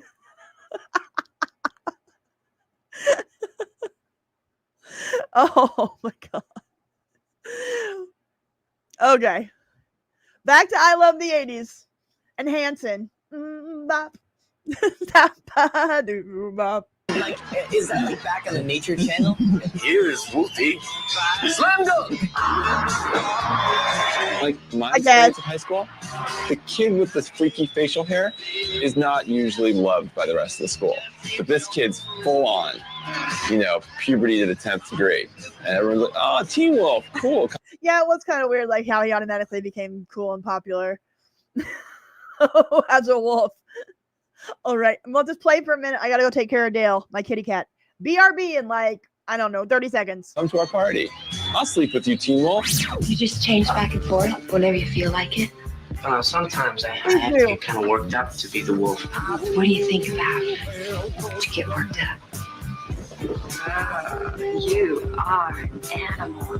One of the most memorable scenes is when he's on top of the van. He's flipping. He's doing all this stuff as the van is driving. I didn't try to handstand, but I have, on several occasions, stood on the top of my tour bus as it's flying down the road. Yeah, that whole concept of that movie really bothered me because I'm a horror purist and werewolves aren't friendly. Werewolves don't go to high school. Werewolves don't try and get the girl or play basketball. Werewolves kill you. They tear you apart, and then if you're lucky enough, maybe you just turn into one. You are an animal. Get out. Inspector Gadget. Inspector Gadget. Go, Gadget, go! Inspector Gadget was basically the Mr. Magoo of detectives. Know nothing, sees nothing, oblivious to the world. Let's take Maxwell Smart and Get Smart and make him a robot and keep the same voice, have him do some crazy things and whatever tool you need to stop a criminal, and That's Inspector Gadget. Inspector Gadget at your service. Inspector Gadget wore a big overcoat, like a rain, almost like a flasher coat. You can flash your gadgets if you wear a trench coat. You wear your trench coat. Ah, my gadgets. Woo-hoo. He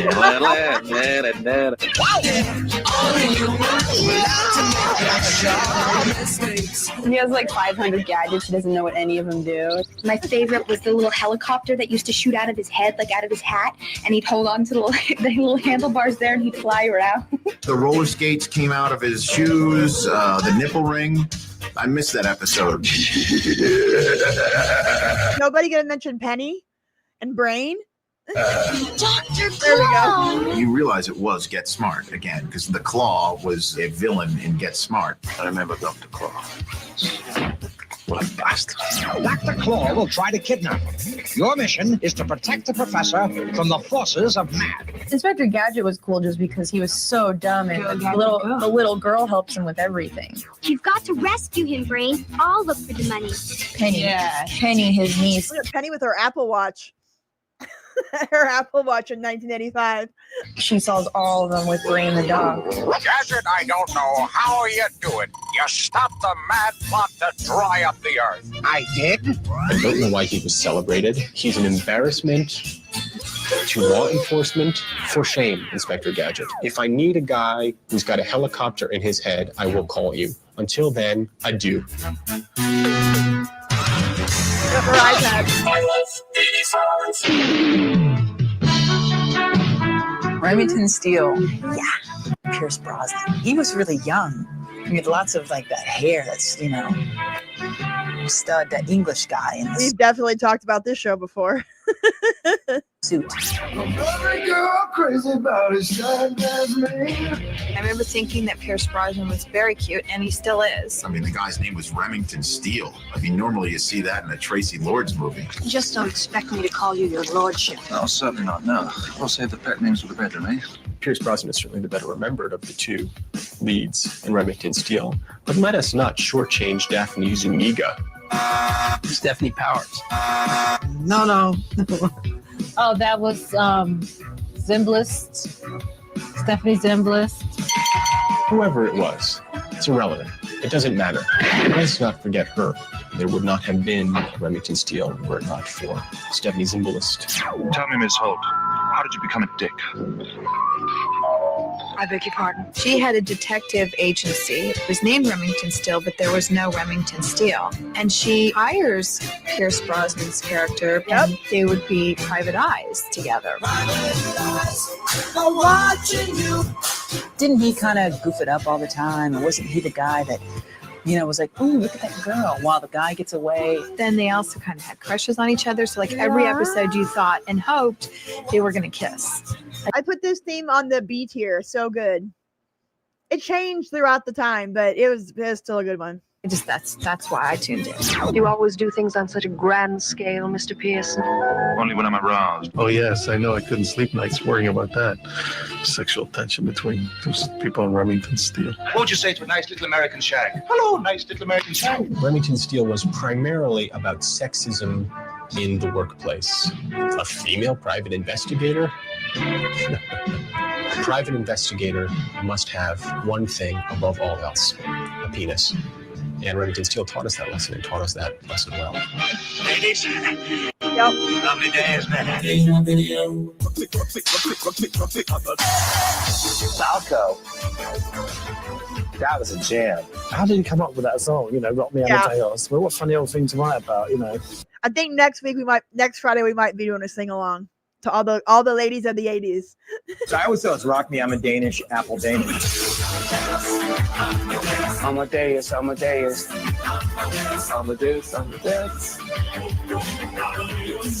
What's it Rock Me Amadeus?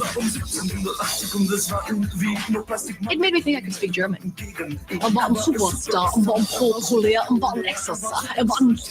They sound like instructions from Nazis in Argentina. Okay, plan B. The only way that I really knew that song was because I had seen the movie Amadeus. And I was like, oh, they're singing about Amadeus. It must, be because that movie's so popular. Rock Me Amadeus is a good song to break dance to with a big grin on your face. It's just stupid. What?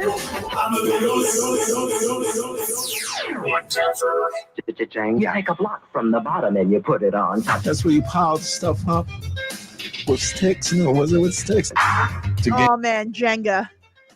We used to have drinking game Jenga in college. We took a Jenga game, and then we marked on each of the pieces, like take a shot, finish your beer, all kinds of different stuff on all the pieces.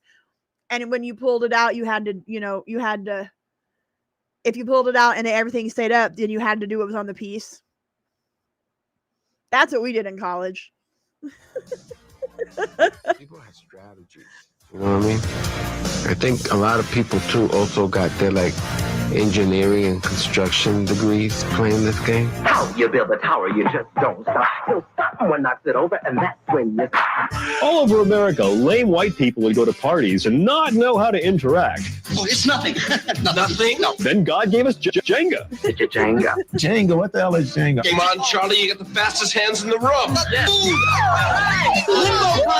I have been through rehab, and Jenga is the game you play, and you know you're getting better when you. I will say with Craig Ferguson on the screen that he had one of the best late night shows of the 21st century, and it's a crime that he lost his show. He was so great. Stop shaking enough to beat the junkies at Jenga. Jenga. Once you touch it, you can't keep your hands off it. Coming up, Judge Wapner lays down the law. Judge Wapner. He was the OG of the televised judicial system. Plus, hell hath no fury like a younger brother scorned. Dude, buttwad. Chet. Loved him. Did he turn into like Jabba the Hutt or something? And Jack A steals the show. Oh, Jack K. It wasn't even about the show. It was about Jack K. Next on I Love the 80s Strikes Back, 1985. But first, log on to VH1.com for everything 80s. Artist info, photo galleries, CD purchases, and... That's so cool. I went to see The Tonight Show with Jay Leno in 95. And Noah Wiley was on when he was on ER. That's the only talk show I ever got to see, like, live in the audience.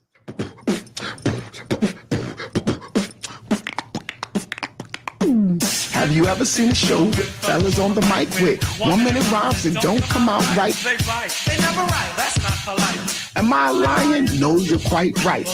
On the Saturday night, You're about to hear, we swear, the best gone rappers of the year. Scream bravo, also if you didn't know. This is called The Show. Me and my man Slick Rick and the Get Fresh crew made history with this, and this is a hip-hop classic, and it's love to y'all for appreciating this song.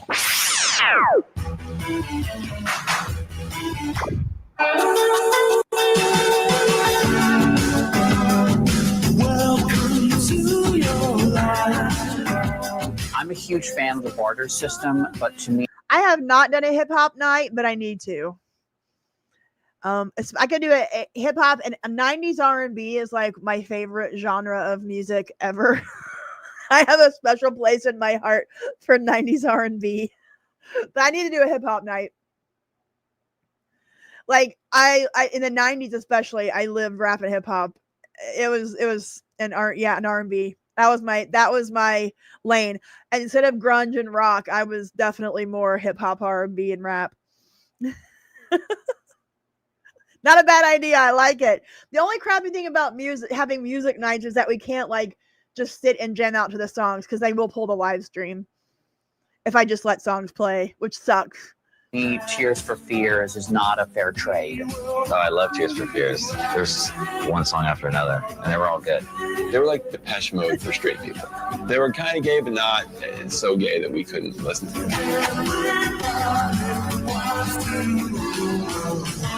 They seemed very awkward to be rock stars because they look like British public school boys, you know. I had the haircut, the Tears for Fears haircut.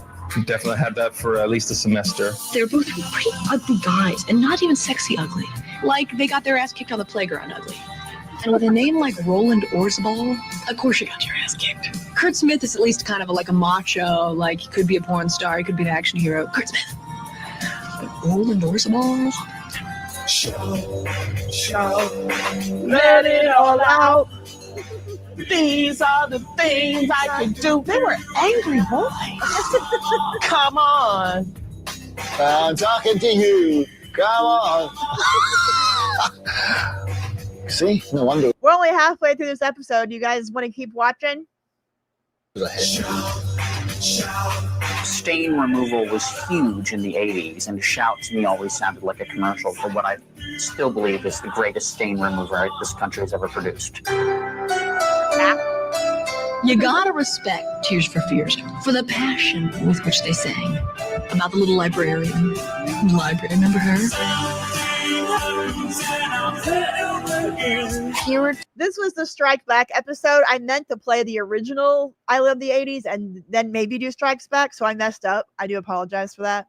We'll scoot through it. I'm gonna go get myself a fresh soda, and because it's Friday night, I'm gonna be up for a while, so I'm gonna probably push this live stream. It's 10 o'clock my time. I'm probably gonna stay on till midnight, would be my guess. So we're gonna watch a lot of stuff. I still have a bunch of stuff to watch. So everybody get your snacks and your drinks. I'm gonna go get mine, and I'll be back in like a minute. Two sensitive guys, but they packed a punch with their music, their lyrics. The lyrics are really good, but it was really pretty and melodic. It had a nice combination, Tears for Fears.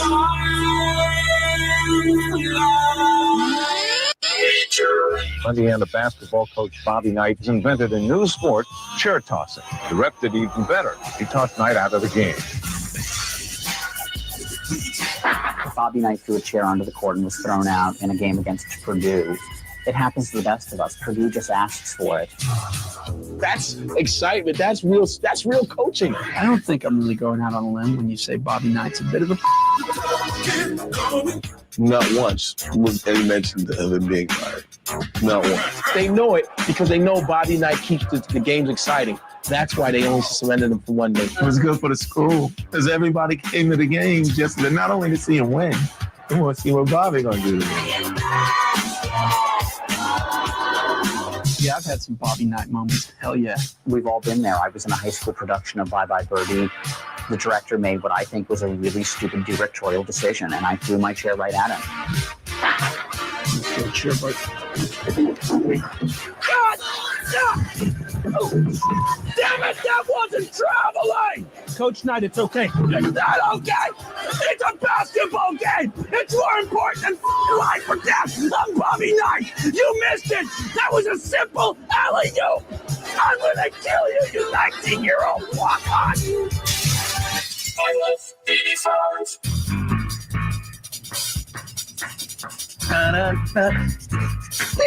This is Miles Spires, the plaintiff. He alleges that he was hired by the defendant to trim her large tree, which he did. Oh, yo, put your seatbelt on. This is LaRonda Schwartz, the defendant. She says the plaintiff was hired to trim her tree. What he did was to kill it. I think People's Court was the beginning of reality TV. How tall was this tree before he started trimming it? It was 15 feet tall. Okay. How tall was it after he finished? 7-foot stump. I've never heard anything quite like this. This plaintiff dog bit the shoe of their next door neighbor. Let's have a half-hour show about it. Coming up next. I was always amazed that it was such a little amount of money. What was it worth at the time of the lawsuit? It was worth $15 as is. The judgments were like for $42.17. It was the best because we had Judge Wapner. Judge Wapner, he was the OG of the televised judicial system. Even though he'd get upset, Wapner kind of always kept his cool. You may be tired or something, but don't do that now while I'm making my decision. You're being disrespectful. Judge Wapner had the gravitas of Chief Justice William Rehnquist, but he had the sex appeal of Brian Dennehy, and I think it was a winning combination. People often ask me, how do you keep a straight face sometimes? Sometimes you just can't. I'm a human being, too. And Rusty the Bailiff, man, kind of the soft-spoken MVP of the whole show. Oh, no.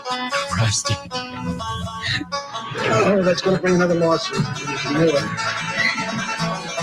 Rusty the Bailiff never had anything real to do except announce when Judge Wapner was coming in, call court in session, and carry lame pieces of evidence from the defendant to the judge. Maybe you couldn't hear it. A lot of the people were saying, wow. And then they had the ultimate host, Doug Llewellyn. What a head of hair on that guy, huh? If someone owes you money and won't pay, don't take the law into your own hands. You take them to court. Video. Keep smiling, keep shining. That's What Friends Are For was a really schmaltzy, sassy song. Last night, Stevie Wonder, Elton John, and Dion were not really the epitome of cool. That's what friends are for. Dion was just trying to bring crappy entertainers together for a good cause. Guys, do you love Triumph the Insult Comic Dog? Because I love Triumph the Insult Comic Dog. That makes me okay. I gotta show you guys this. Another tangent. So Robert Smigel, who does Triumph, he does these live shows now where you can go like these live stage shows. And he did one like last year, and Weird Al was his guest star. I'm gonna have to find it. Oh, the shows are called Let's Make a Poop. And I know that sounds insane. I'm gonna have to sit here and find it here.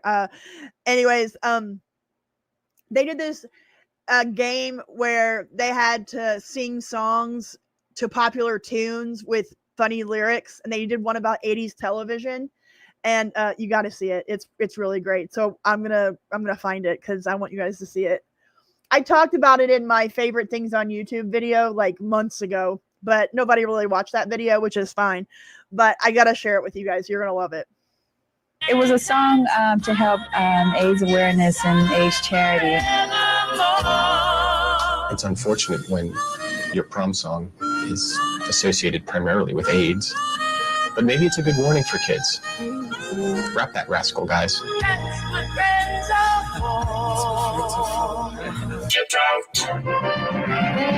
There's no place like home.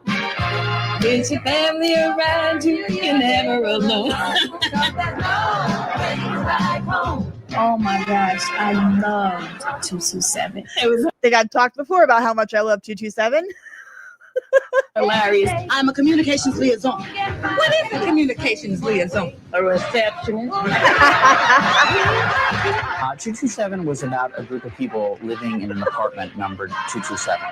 And stuff happens that's funny. It was like a Jefferson spinoff. It was like in between the Jeffersons and Bill Cosby. How much? I'm asking you to fix a refrigerator, not a 747. Marlon Gibbs played a sidekick on the Jeffersons back in the 70s. And here it is in the 80s, and now she has her own show. If you got a point, make it. Well, what are you trying to do here? You're Florence. But I guess it was Florence when she wasn't working for Mr. Jefferson. As long as you're doing a wash, sugar, why don't you throw your wig in? It's getting kind of dusty. Ooh! You know your problem, Mary. You just don't have enough cooch. Oh, Jack Cat. You know your problem, Mary. That was about Jack Cat. 227 is really the show that launched Jacquet. Jacquet stole the show from Marla Gibbs in a classic Star is Born moment. Oh, what did I do? That's my beef. Did I shut you out? It's like our little soft porn to watch Jack. Hey, 227's coming on. There doesn't seem to be any seats left. Thank you, Lester. I don't know if you know this, but before she started on 227, Jackie Harry was on the soap opera Another World for like 4 or 5 years. And so that's how I knew her. I still watch Another World. I watch old episodes of Another World because I'm weird. in the early 80s, and she was in those, along with Morgan Freeman. Kind of wondered why Marla Gibbs' husband never hit on her, but no, that's what he was thinking. He wanted to bang her. She must be some kind of woman. There's no place like home. I mean, no place, child. All right. Okay. So we're going to go on my little Triumph tangent for just a second. So this is a show called Let's Make a Poop. It's a live show that Robert Smigel does with different comedians and celebrities. And it's like a game show, and then they have a winner. At the end, the winner has to do something silly. So on this specific episode, they had Rob Schneider and Weird Al and other people, the guy from Mythbusters, I think. Anyway, so Weird Al wins the show. And he makes him sing a song to the theme or to the tune of Sea of Chandelier, but it's called I Want to Watch Mr. Belvedere. So it's one of my favorite things on YouTube. So we're going to watch it and have some fun. Here we go. Get to sing one of my favorite Weird Al Yankovic parodies. Oh yeah, they were doing this because obviously he does parody songs. So right, yeah, okay. Yes, you do. Lyrics are right in front of you. We set them for you. This is great news. Oh my God, I'm so happy you won. This is one of my favorites. It's that I talked about it earlier, one of your chandelier parodies. Masked Singer, Duck Dynasty, Real Housewives on my TV. I turn it down, I turn it down. Can't stay up for Nick at night. TGIF, those shows were tight. Feel the laughs. Come on now, feel the wholesome laughs. All right, I'm going to have to pause it so we don't get kicked off for copyright. But once we get into it, I'm going to sing with it. All right, here we go. Boy Meets World, watch. Step by step, watch. Full House Coach, watch. Family Matters and Growing Pains. I want to watch Mr. Belvedere, Mr. Belvedere. I miss any sitcoms from yesteryear. Like Mr. Belvedere. I want Bob Uecker to make me chuckle all night till it's time for Julia White. I want to watch Mr. Belvedere, Mr. Belvedere. Okay, I gotta pause it. It keeps going. Hold on really quick. We'll go back like a couple seconds. I want Bob Uecker to make me chuckle all night till it's time for Julia White. I want to watch Mr. Belvedere, Mr. Belvedere. But I'm holding out for my guy. Won't watch Blossom or Family Ties.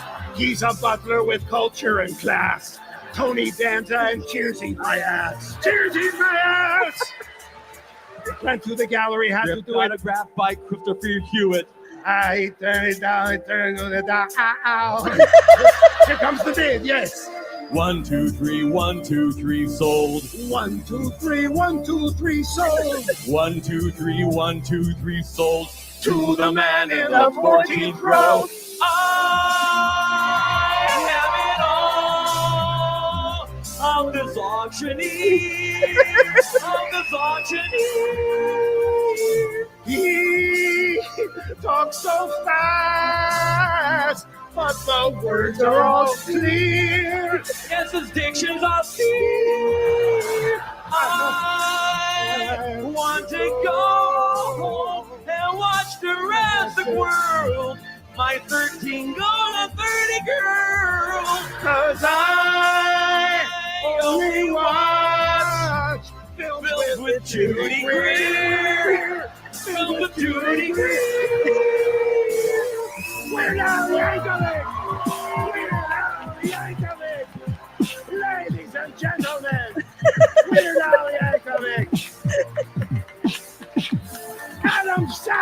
true.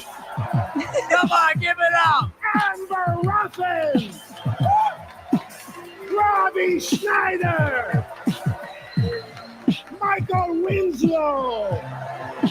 That's Michael Winslow My beatboxing. brilliant musician back there, my producer Jeremy. Thank you very much.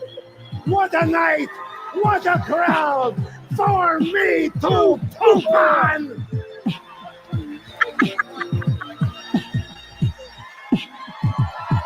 Anyway, you're going to be singing I Want to Sing this. I Want to Watch Mr. Belvedere for like the rest of the weekend. So I apologize for that, but I loved it so much. Yeah, Police Academy guy, Michael Winslow. He's doing all the beatboxing on this song.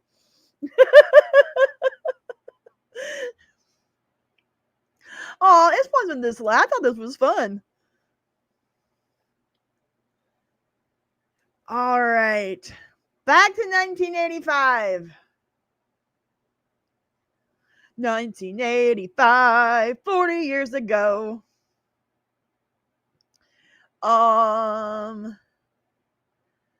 Let's see, what do I got? I got commercials. Oh, and I got the promos for the networks. This is NBC TV. Let's all be there. Promo 1985.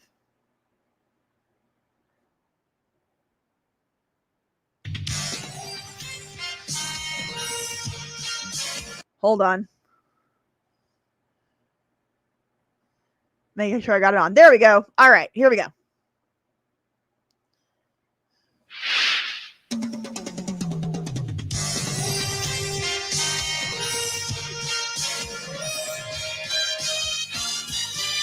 Hey there, friend. Do you miss the excitement when each day and each night meant something different and new? In a special place where the characters hold you as their stories unfold to make a magical view. It's somewhere where the best is happening night and day. Somewhere where the laughs are shaking the blues away. Movies filled with stars, dramatical, sports enough for fans fanatical. I can't make it too emphatical. Good things happen on NBC. Let's all be there. It must be NBC. Let's all be there. People come together in the moments that they share on NBC. Let's all be there. There's no better place to be part of what's happening, at the heart of what's happening with the people you love. There's no better time. I literally watched every one of these shows. Like NBC in the 80s was just like from the NBC from like 85 to 89 was just like, I think about only thing I watched. I think the only thing I watched on ABC was Growing Pains and Who's the Boss. I don't think I watched anything on CBS except for like Magnum PI with my mom. Cause our quality's showing, our momentum is growing with no limit above. You will find us entertaining you more and more. Everyone you know is going to be watching us more. News that documentaries chronicle, comics with their barbs ironical, lovers or just friends platonical. Everything happens on NBC. Let's all be there. It must be NBC. Let's all be there. People come together in the moments that they share on NBC. Let's all be there. Fox didn't start until 1987. So there was only 3 networks in 85.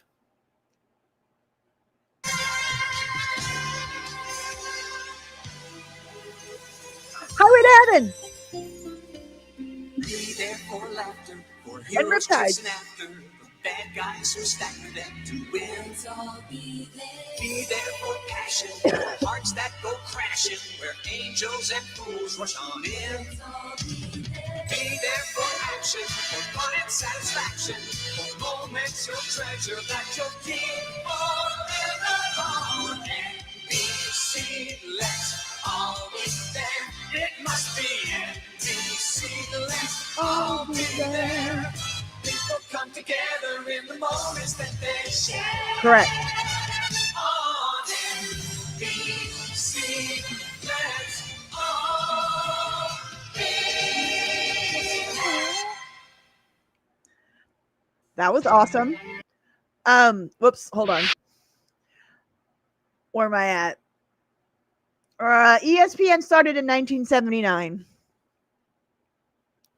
but it didn't go like a national. It was up in the Northeast, like I said, out of Connecticut, out of Bristol, but it went national cable in the 80s.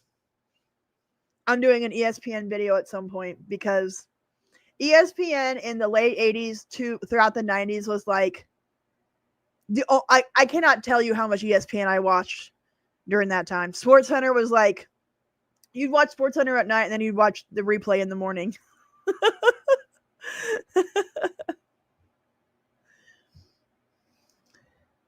It was such a good network for so long, and then it just like died. Okay, I had an ABC one. This is ABC 1985. This is called You'll Love It.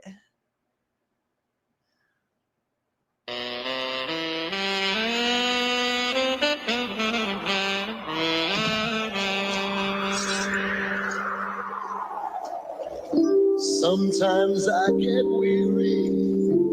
My job is a drag. The old routine just keeps me going. Who can we turn to when we're feeling low? There's only one place. That does sound like Randy Newman. For you and me, friends.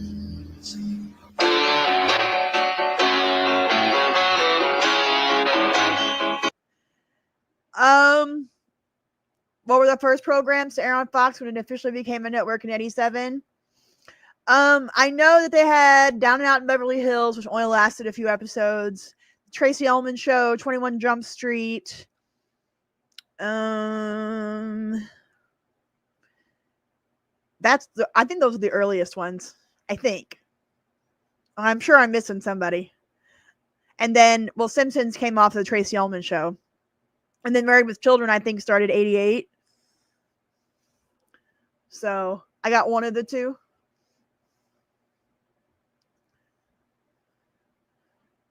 You gotta remember when Fox started, they only had programming on like Sunday nights and then maybe like Friday nights. They only had network programming on for like 2 or 3 hour blocks, only 2 or 3 nights a week. It didn't become like a full-fledged, full-time programmed network until the early to like 93, 94.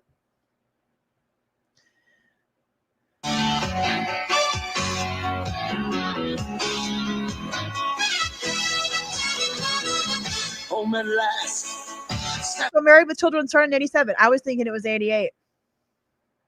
On the TV, me and my baby got the stars in our eyes.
There you go. Those are the network kind of commercial previews type of thing. Whoops.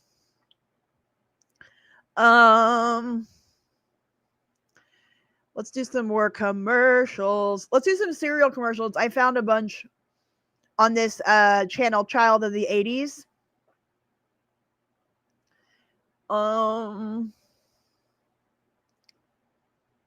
Doop-a-doop-a-doo. I don't think they had any 85 commercials though. That was the problem. But he had a bunch of them around like 83, 84. So we'll watch some 80s cereal commercials. This is from 1984. This is Pac-Man cereal. Morning, kids. It's a Pac-Man day with my crispy corn cereal coming your way.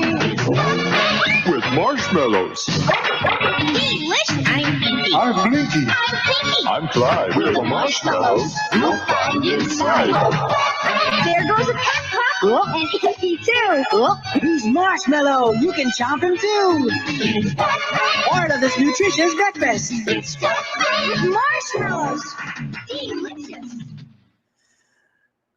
Here's one for Ghostbusters. Cereal in the neighborhood with O's and ghosts. Tastes real good. Marshmallow ghost, fruit flavored O's. Ghostbusters taste great with milk and cheese and toast. A nutritious breakfast with the ghost. Ghostbusters! Fruit flavored O's. Marshmallow ghost. What are you going to crunch? I'll play the CBS fall one, 85 fall one here in a second. Watch some commercials first. Had to take a commercial break. I just love Cookie Crisp cereal. Taking to disaster? Not me. I'm on a roll. It tastes like little chocolate chip cookies. And it's a crispy part of this complete breakfast. Well, Cookie Crisp. I know. Another white hot. If you like cookies, you'll love Cookie Crisp. It's spring cleaning time in Strawberry Land. Come to help? Like to help myself to your strawberry shortcake cereal. Sure. Want a fruity strawberry thing. Smells like strawberries too. And ooh, its crispy strawberry taste is a very good part of this nutritious breakfast. Strawberry shortcake? I'd be glad to help. Put away more of your cereal. It's Strawberry Shortcake cereal. It's very delicious. Bringing kids our Power Pack new cereal. But Shredder wants it. We must take that power. Yeah, let me have it. Let's give it to him. Oh, no, the Ninja Nest. Shout out, dudes.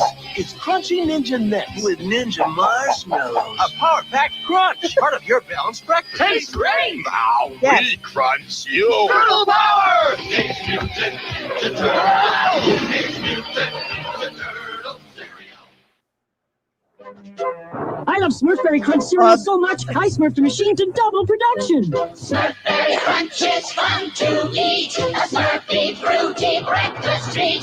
Made by special happily to taste. I love Smurfberry Crunch. Smurfberry's very shaky, crispy, doing very nice, running low. Oh no! What's smurfing on? Candy made us work faster. I hate faster. Ooh, what'll we do with all this delicious Smurfberry Crunch? Eat it, of course! Smurfberry Crunch, a very Smurfy part of this nutritious breakfast.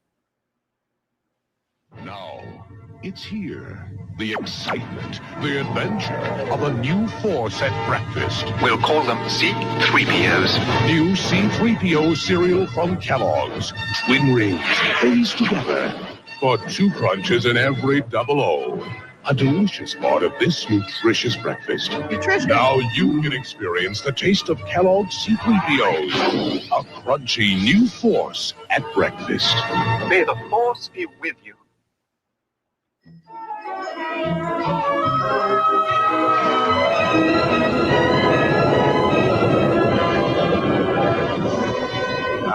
E.T. brings you new E.T. cereal, made with E.T.'s favorite flavors, chocolate and real peanut butter. Was I at Woodstock 99 or Freaknik? No, I did not go to Woodstock 99, though. I just wasn't feeling it. I didn't want to do that. Almost went to Freaknik, but did not. I did go to the only show I saw in 90. The only shows I saw in 99. Like I went to, I didn't go to any festivals, I don't think, in 99, but I did go to see Jay-Z and DMX and Method Man and Redman on the Hard Knock Life tour. And I also went and saw Salt and Pepper was at the Granada that year in Lawrence. So I went to see them. Saw the Digital Underground as well. But I didn't do any festivals that year. I've never been a big festival fan. I did do some bluegrass festivals in the Midwest in the late 90s and early 2000s. But the biggest concert stuff that I ever did was I followed Dave Matthews Band around the country for like 6 months in 2003. And it was the best spring and summer ever. Shaped like these big teas. Good.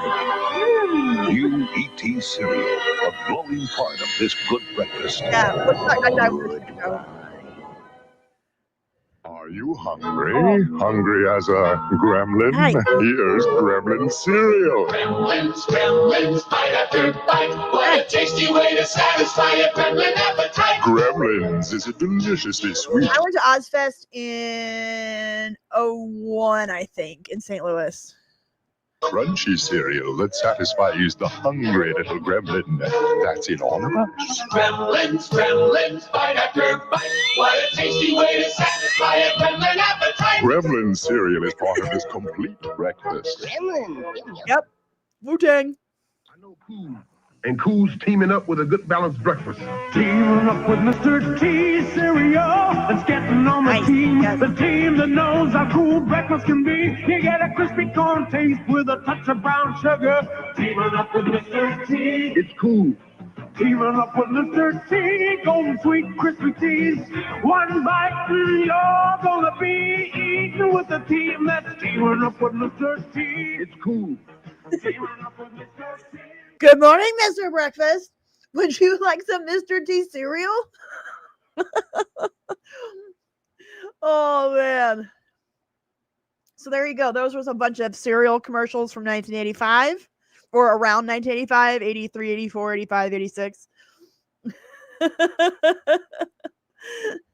Nice. You have an with your 12-inch Mr. T with you. I love it. That's amazing.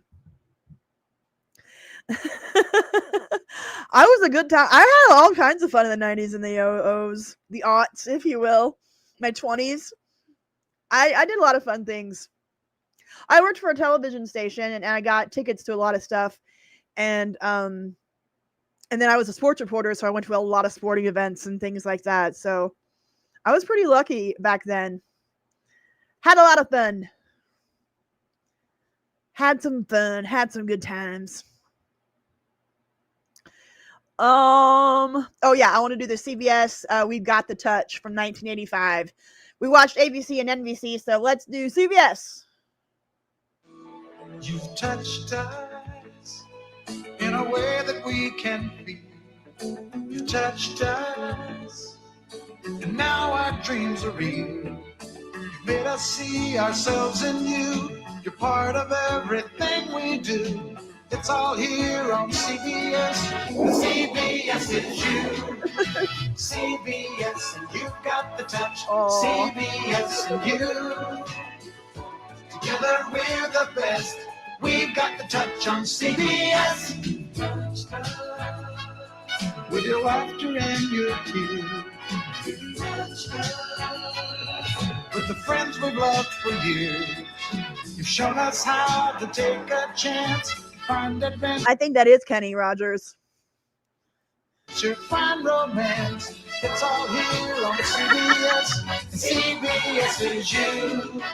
CBS, and you've got the touch. CBS and you. Together we're the best.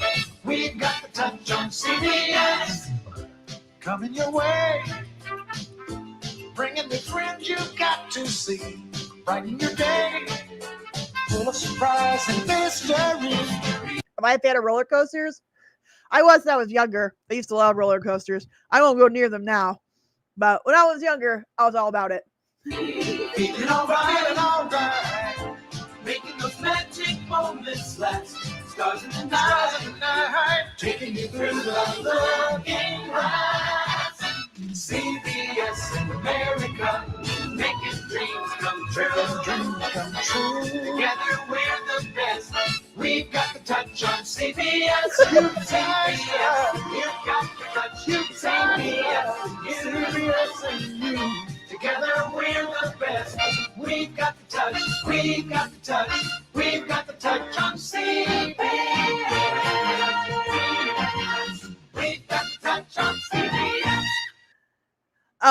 They just showed Dallas. If you guys want to become a member of the channel, I'm watching Dallas on Sunday nights. I just started. I'm only 3 episodes in, and it is so much fun. So much fun. So if you want to watch along with me on Friday night or on Sunday nights, join the channel, become a channel member. You can do it by hitting join on my YouTube page. There's also a join button underneath all my videos. It is so much fun. And if you don't want to do that, I totally understand. We're watching it off of Amazon Prime Video, but once I get the first 5 episodes done, I'm going to edit it into a YouTube edit and put it out for all my subscribers. But if you want to sit and watch it with me, become a channel member. We do it on Sunday nights. It's a good time. Going outside to smoke, joining you, my smoker buddy. Yay! I know. I see you guys talking about please don't smoke. Somebody said don't smoke. They have COPD. I know. I know it's a bad habit. It's gonna take me a while. Does it hold up? Oh my God, yes. It absolutely holds up. I mean, I'm only 3 episodes in, but the character development is so fantastic. The performances are incredible. The first 5 episodes, the pilot miniseries, was shot on location in Dallas, and it looks so good.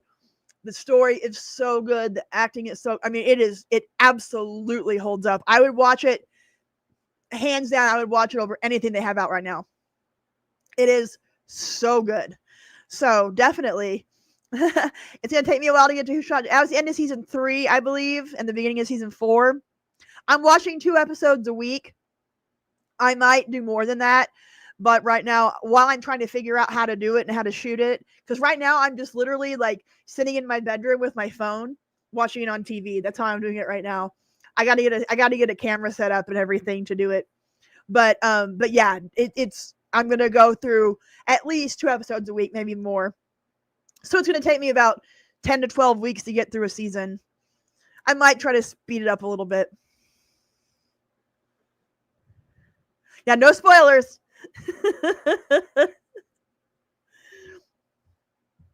Okay. What else do I got from 1985? Let me get back to my playlist that I had. We have some TV show promos. We have a news broadcast. Let's see. We got that. That's 30. We have a 30-minute long ABC fall premiere special from 1985. Here is a CBS Stars wishing everyone a happy new year in 1985. Let's watch that. All of us on the Alice Show are wishing you and yours a very happy new year. Happy New Year, everybody! Happy New Year To all of you out there, from all of us here at Magnum.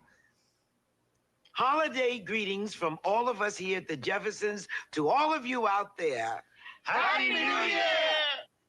We're happy to have this moment to wish all of you out there a Happy New Year from all of us here at Knott's Landing. Happy New Year!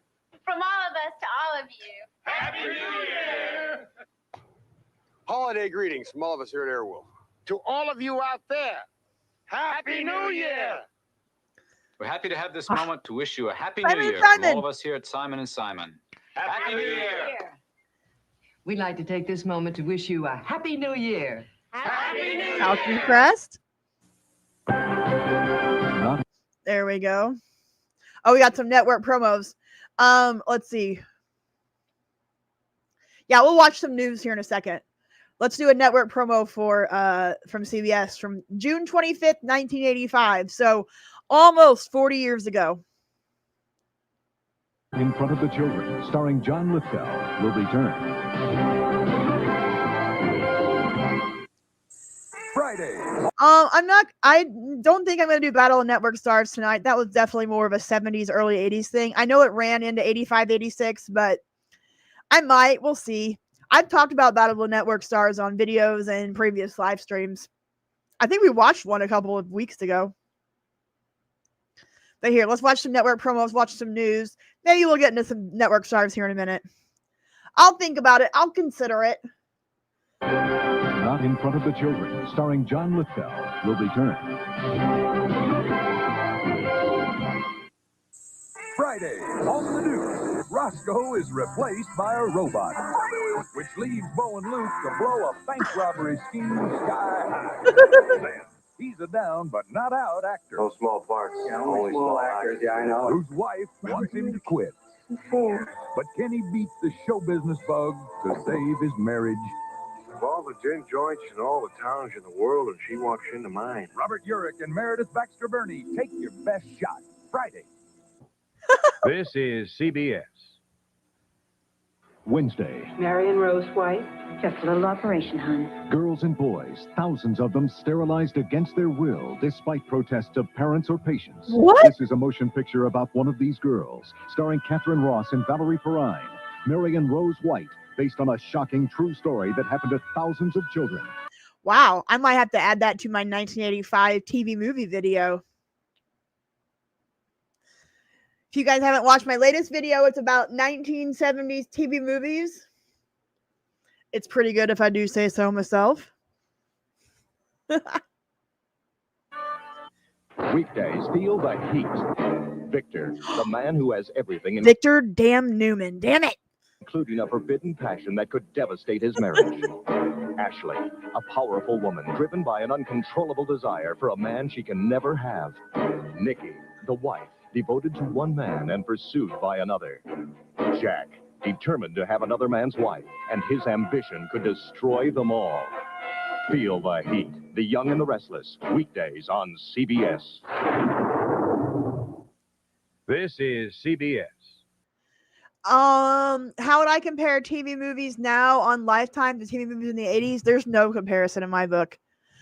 Once I get down to the end of the TV, the 80s series, when I get to 89, I think as a finale, I might do a video called Lifetime Ruined TV Movies. Because once Lifetime started doing it in the mid 90s, it made everything cheesy and over melodramatic and just dumb. So I say 80s TV movies are elite compared to Lifetime movies. Yeah, Lifetime movies are the worst. But I like to hate watch them. I used to anyways. So I think that my series will be, well, I think the final video in my series will be Lifetime Ruined TV Movies. Yep, Kelly Martin in Danger, or Tori Spelling. There's actually a movie called Mother May I Sleep with Danger that Tori Spelling was in. Is one of my all-time favorites to watch and laugh at. But yeah, Lifetime just really nuked the whole idea of the TV movie. Yeah, I'm going to talk about that. There was one in 83 called High School High, and then in 88 there was the one with like all the teen stars from the late 80s. What was it called? I can't think of it. But I can see it in my mind. CBS Gambler movies with Kenny Rogers are on my list. Oh, what was that name of the 88 movie of NBC with all their stars? I'm gonna find it. 1988 TV movie, NBC sitcom stars.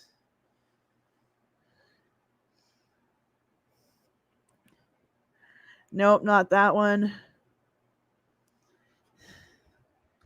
It's gonna drive me nuts. The name of that damn movie. I can't remember.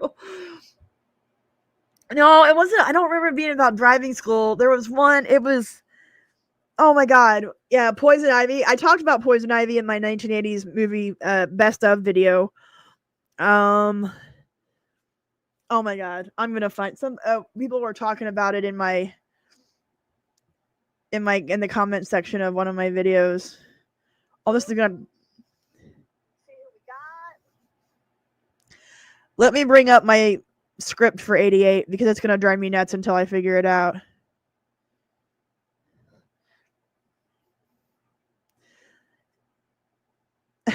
I'm gonna get there. all this lead up to be like, oh yeah, that was the name of it. Dance Till Dawn, for the love of all that's holy. I couldn't think of it. Hold, let me see if we got a promo.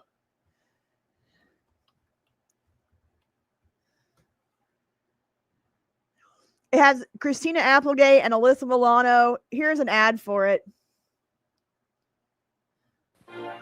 The magical world of Disney will return after these messages. Next, it's the one night everyone wants to remember, but this is a night no one's going to forget. We're going to the prom. It's a summer night comedy adventure with the stars from The Cosby Show, Cheers, The Hogan Family, Growing Pains, Newhart, and Who's the Boss? I can't believe this is happening. The laughs go into high gear when everyone hits the floor in a Dance Till Dawn. Next. There you go. Dance Till Dawn. It's on here on YouTube. So we could actually sit and watch it all if we really wanted to. We're not going to do that tonight.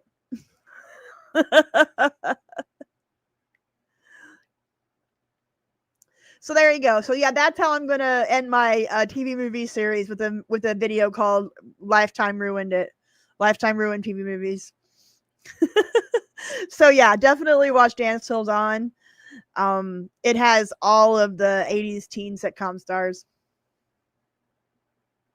And then it spawned the Hallmark movies. The funny thing is, though, is that the Hallmark Hall of Fame movies from the 80s and 90s were fantastic.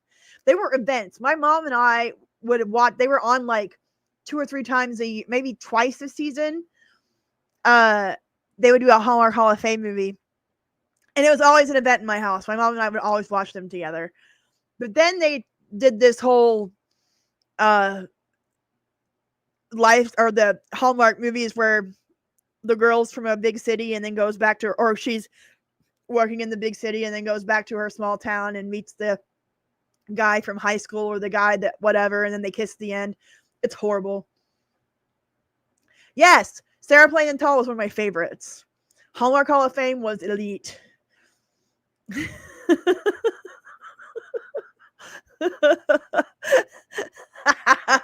Yeah, kind of. Lifetime is just insane. I think it's done a lot of harm to women, to be honest. There's a lot of things that have harmed women in the over the years, but I think that one really harmed our group. Okay. Let me get back to the 85 stuff that I had planned. We already shopped for clothes, went to the record store, went to the movies, shopped for toys. Oh, we want to watch news. Let's do a quick CBS sports break, and then we'll watch some news.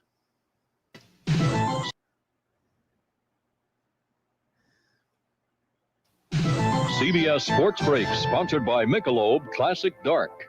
Good evening. The New England Patriots tonight won the AFC wildcard game. This fumbled kickoff by the Jets' Johnny Hector was returned for a New England touchdown. The Patriots won their first postseason game since 1963. Next Sunday, they'll take on the Raiders in the divisional playoffs. In college football bowl action, 9th-ranked BYU was beaten by Ohio State, while Georgia and Arizona played to a 13-all tie. I'll have more after this. Michelob Classic Dark, with the richness of dark beer, the smoothness of Michelob. In tomorrow's NFC wildcard game, the 49ers injured All-Pro cornerback Eric Wright will be replaced by Torrey Nixon. His former coach feels he could be a key. I think that's going to be the question, and I think he's going to get a lot of attention. It's going to be a matter of how he plays tomorrow as how well the 49ers do.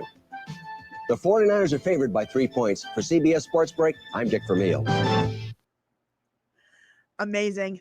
What did I think of Cleveland Abduction? Never watched it. Sorry. Are you kidding me? Do you think that somebody from near St. Louis doesn't know that Nelly was from St. Louis? Everybody knows that Nelly and the Lunatics were from the Lou, my friend. Nelly was huge back when I was in college. He broke out, his music came out like right at the end of my college years. So, gotta love me some Nelly. He's a really good guy. He did a lot of charity work and stuff in St. Louis as well. He's always been a big deal in the Lou. Yep, St. Louis had 2 Cardinals in '85, baseball and football teams. Nelly has a song with Missy Elliott where they use the Night Court theme as a sample called Pump It Up. Ooh, I'll have to check that out. Sounds good. All right, let's watch some news. Let's see what's going on in the news in 1985. Let's see, we got a news brief. Then we got a whole news broadcast. I think I have a few more than just that one, or maybe not. All right, I have a CBS News, or ABC, I'm sorry, ABC News from May 9th, 1985. So let's watch a little bit of it and see what was going on in the news. Good evening, I'm Hugh Downs, and this is 2020. All right, 2020 was like the nighttime news with Hugh Downs and Barbara Walters. We'll watch a couple minutes. ABC News Magazine 2020 with Hugh Downs and Barbara Walters. Tonight, is this justice? Admiral Joseph Metcalf led the invasion of Grenada, brought back 24 captured weapons, and later was promoted. Captain Doors, on the other hand, was tried, convicted, thrown in jail, and thrown out of the Army. His crime, he brought back 3 rifles, and it shattered his career. Was the Today Show on in the 80s? The Today Show's been on since the 50s. The Today Show was one of the first ever network news broadcasts. It was a couple of guys in black and white smoking cigarettes. And then Barbara Walters was the first female host of the Today Show in the 70s. I know a lot about that stuff because I'm a kind of a journalism history nerd, because I have a journalism degree. I always love broadcast history like that. With veterans disgusted and some congressmen outraged, Geraldo Rivera investigates the court-martial of Captain Doors. I got so I cursed myself for a lousy bastard every time I saw myself in the mirror. The agony of being an alcoholic. Yep. Jason Robards has played the role. He has also lived the horror. Alcohol nearly killed him. Now he's a recovering alcoholic. That's right, sharing his triumph with others. There is candid talk and no shame in Jason Robards' own very special personal touch. And on the Barbara Walters 2020 report, former President Richard Nixon.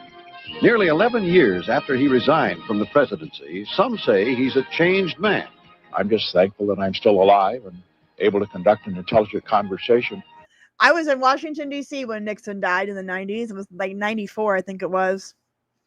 I watched them put the news broke, and I watched them put the flag at the White House down to half staff. Yeah, I have a journalism degree. For those of you that don't know, if you're new, I went to the University of Kansas, graduated in 2000 with a broadcast journalism degree. I was a sports television reporter for a few years, mostly in the Kansas City and St. Louis markets. So that's my background as far as education and media career. Have the years really changed him? Does he miss the White House? And who does he think will live there next? The answers in a rare interview with Richard Nixon. In the past 24 hours, 2020 has obtained new information about some of the officers accused of bringing back souvenir weapons captured in Grenada. It relates to Admiral Joseph Metcalf and could have repercussions for Captain Ted Doors. So we have decided to shift our scheduled report on psychic phenomena to a future date. And I think we know that those of you who plan to see this appreciate the fact that as a news broadcast... I'm 10 years older than you, it looks like. That's okay. We'll allow it. You can still be here. As events sometimes dictate our lineup. So after this brief message, we will tell you what 2020 has found What's the Nixon about the interview Grenada next? weapons story.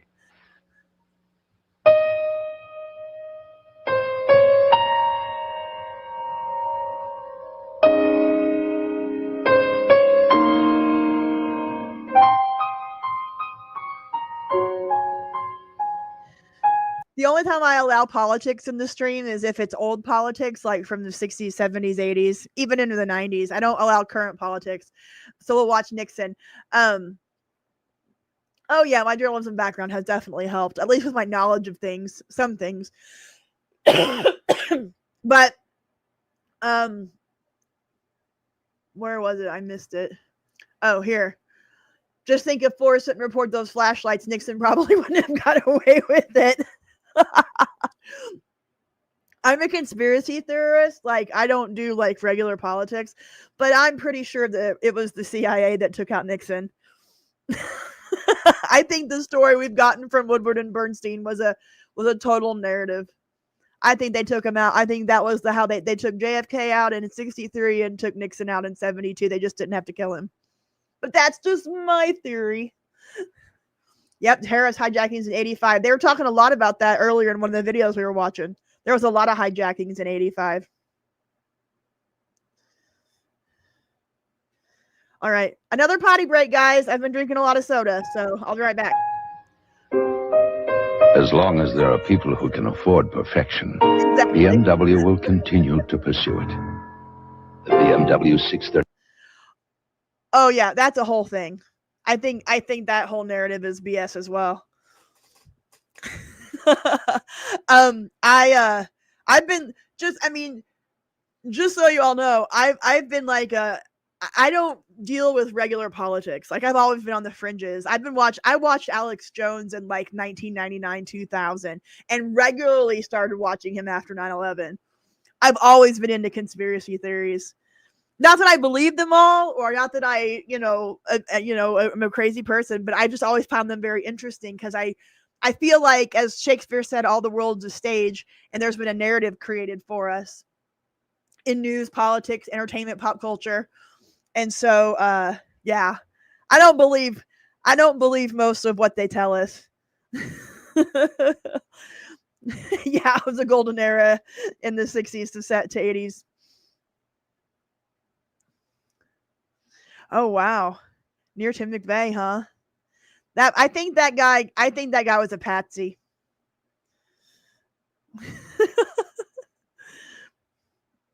All right, yeah, give me some of your conspiracy theories.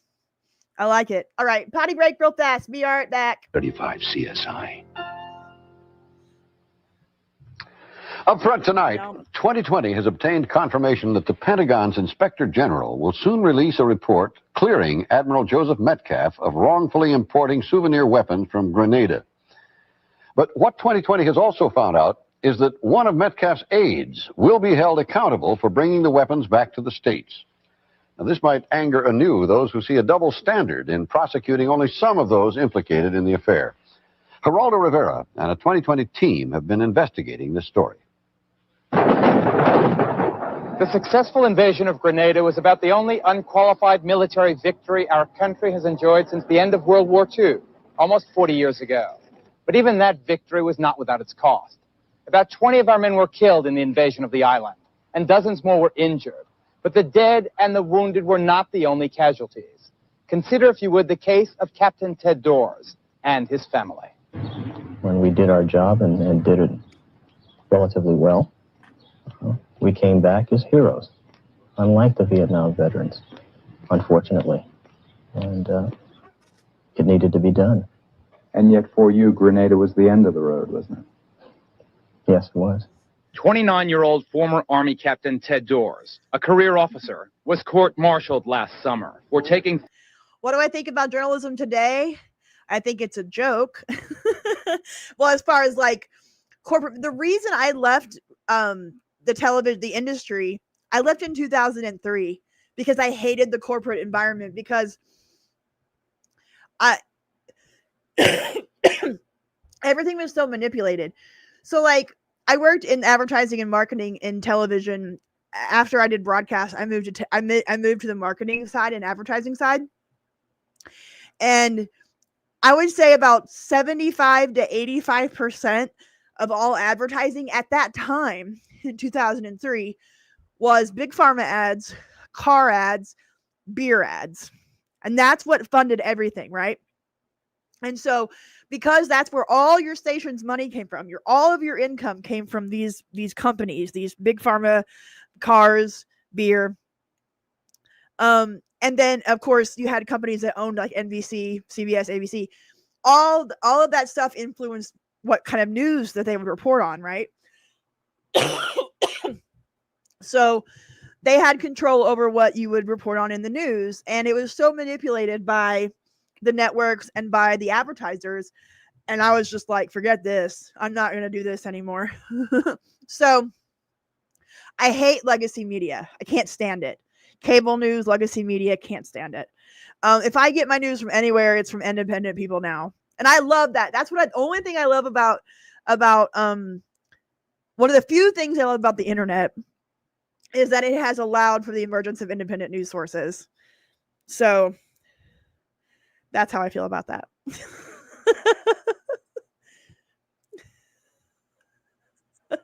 3 of the Soviet-made automatic rifles captured from the Cubans in the Battle of Grenada.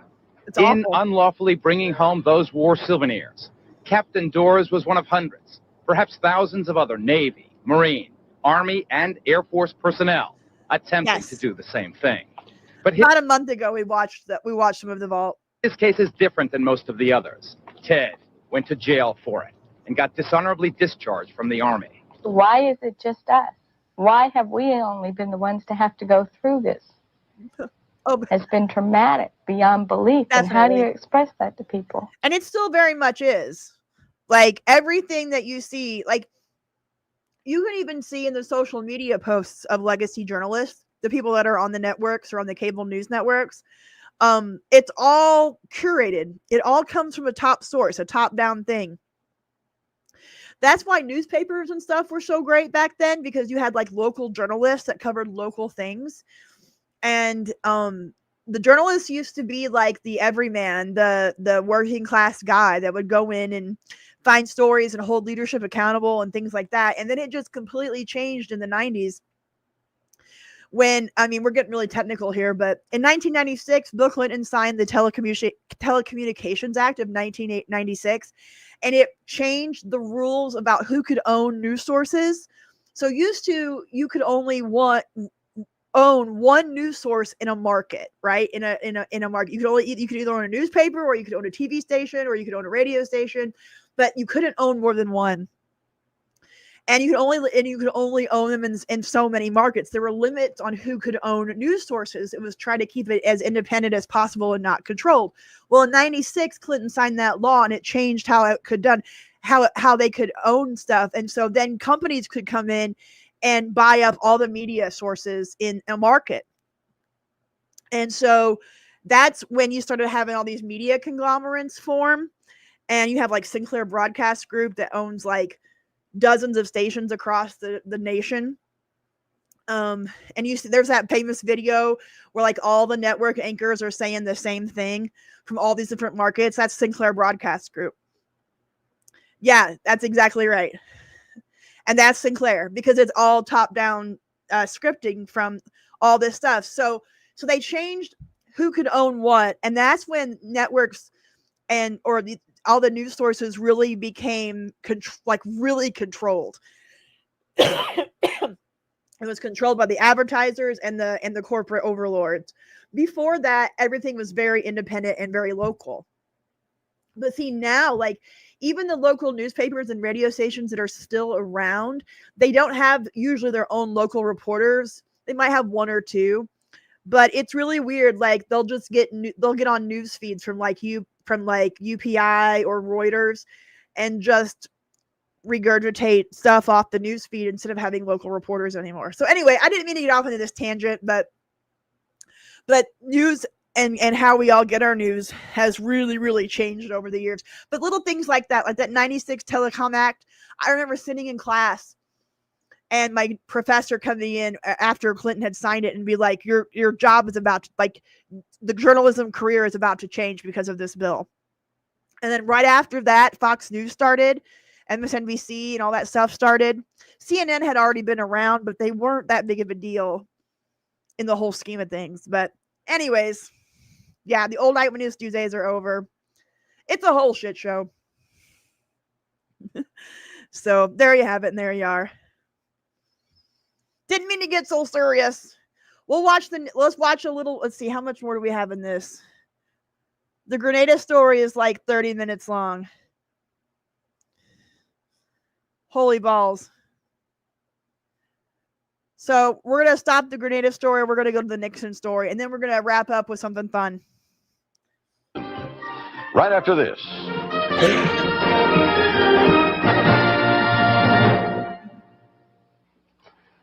When by his own hand, Richard Nixon lost his presidency, lost its power, pride, and glory, many believed that Nixon would never be heard from again. Well, that hasn't been the case. While he has kept a low profile, his successors have on occasion relied on his insight and expertise. Most recently, President Reagan, before his controversial trip to Europe, sought Richard Nixon's advice. And Nixon has just published his 5th book since his resignation. It's called No More Vietnams. But has time changed Richard Nixon? Well, recently, Barbara visited him in his New York office. Richard Nixon surrounds himself with mementos. Pictures of Mrs. Nixon happy in China, of his 4 grandchildren, 1 by daughter Tricia and 3 by daughter Julie. His eldest granddaughter, Jenny, the image of her mother, in an Easter hat purchased by Nixon. A piano player and his fans. On a corner table, time stands still. Old magazines with pictures of the Nixons during their White House days. In these unpretentious... Yeah, he did. Clinton really shattered the news business. I've thought about making videos about this kind of stuff, but my channel has really leaned hard into pop culture. But I don't know, maybe along the way I'll start making more serious videos about like this kind of history, because this is the kind of stuff that really changed our world and changed our environment. We didn't really realize it. Surroundings. We talked about President Reagan's visit this week to the cemetery at Bitburg. Sir, would this have happened in your administration? I guess what I'm asking is, how does a thing like this happen? You're in the White House. How do you get into this situation of such mistakes? Well, I must say, I've made my mistakes. I've thought about doing a second channel with more serious topics. But the second you start leaning into culture, like really leaning into culture, and it gets into politics, and that really scares me, because I don't want to have any kind of political channel for a million reasons, but mostly because YouTube is not kind to political channels no matter what, unless you're part of their club. So I don't know. We'll see. I might just, because if you watch my intro video for this channel, it kind of talks about this kind of stuff, about the manipulation of the news and how much, of our world that was created for us in the 80s and 90s, or 70s, 80s and 90s, how much of it was, organic and how much of it was just completely controlled by the top down. That stuff really interests me, but trying to get into videos like that, I made a couple. They're in my membership area now, but I don't want to play with fire. Like, this is my only source of income. Well, I have a little part-time job doing some writing, but my YouTube channel now is my only source of income. So I get very nervous about getting anywhere near culture and politics. You like my serious rants? Thank you. I wanted to have fun and reminisce, and I really got into the nostalgia niche, but there are times when I want to say some things and explain some history and things like that. But I don't know. I don't know if I'll do a second channel or just do a special series or something, but yeah, the whole world is a stage. That's what I said earlier. I've always believed that. He knew I was smart, but damn. Oh, thanks. I'm kind of a nerd. I'm not gonna lie. So anyway, yeah, well, you're not wrong. Yep, I definitely have a lot of those experiences. Hi, Gobbledygook. What's going on, friend? Yeah, journalism and politics nowadays is hard, and it's a. I don't know if I really want to get into all that. I really enjoy the whole nostalgia niche and reminiscing and having fun and kind of living back in that time. I like to I I like to have fun and just talk about the 80s and the 90s and the 70s, 80s, and 90s. Yeah, if I do a second channel, I'll probably have to name. I'll do. Yeah, I won't connect it to this one. So yeah, it's critical thinking, not conspiracy, and that's a better way of looking at it. I just don't take the media at face value. I've seen too much in the business to know that you shouldn't. And the people that are on TV giving you the news are a bunch of idiots. They are. They are given scripts. The anchors are given, like, they write some of their own stuff, but like they don't do journalism. So anyways, so yeah, I might do a second channel. I have, like, if I do that though, I'll definitely have to cut the Tuesday night live stream. I barely have time to do what I'm doing, so trying to expand it and do more. Maybe when I hit 100,000 subscribers on this channel, I'll start venturing out and doing other things. But right now, like, I'm really focused on getting to 100,000. All right, let's watch Little Nixon and then have some fun before we go to bed. We're quite aware, and ones that were much more devastating from a personal standpoint than this is going to be to President Reagan. These things happen sometimes. What has happened here is it's a tragedy of basically misunderstandings, misconceptions, tragedy of errors, perhaps. But once Chancellor Kohl did it, gave the invitation, once President Reagan accepted it, then for Chancellor Kohl to withdraw it, apparently he was not willing to do that because he thought it would hurt him at home. And for President Reagan to say then, whatever you do, Chancellor, I'm not coming, I think it would have a devastating effect on him. Very interesting. Nixon is a very interesting character. I am near St. Louis, not Kansas City anymore. I don't live near Kansas City anymore, but it is 11:23:24. So we're getting close to midnight. Oh, well, thank you. That's very kind of you. I appreciate that. I just, like I said, I just get very nervous of even going anywhere near serious stuff because I just don't want my channel nuked. And I don't want, because I almost lost this channel by getting very near politics with one of my videos that I took down. Like, it's just, you gotta be very careful with that. I like having a Gen X audience where we all just have fun and remember our childhood and our teen years or whatever. But once you start getting into anything serious with culture and politics, the audience that you that acquire is, you gotta be careful. Everything's so polarizing right now, and I don't like that. It sucks. I don't know. I like history better than I like current day things. So, all right, yeah, Nixon is very fascinating. Like I said, I think he was taken out by the CIA. I really do. That's just my opinion. Yeah, Nixon gave us Milhouse from The Simpsons. Yeah, politics sucks both sides. Exactly. But I don't know. I might try a second channel with some more serious things.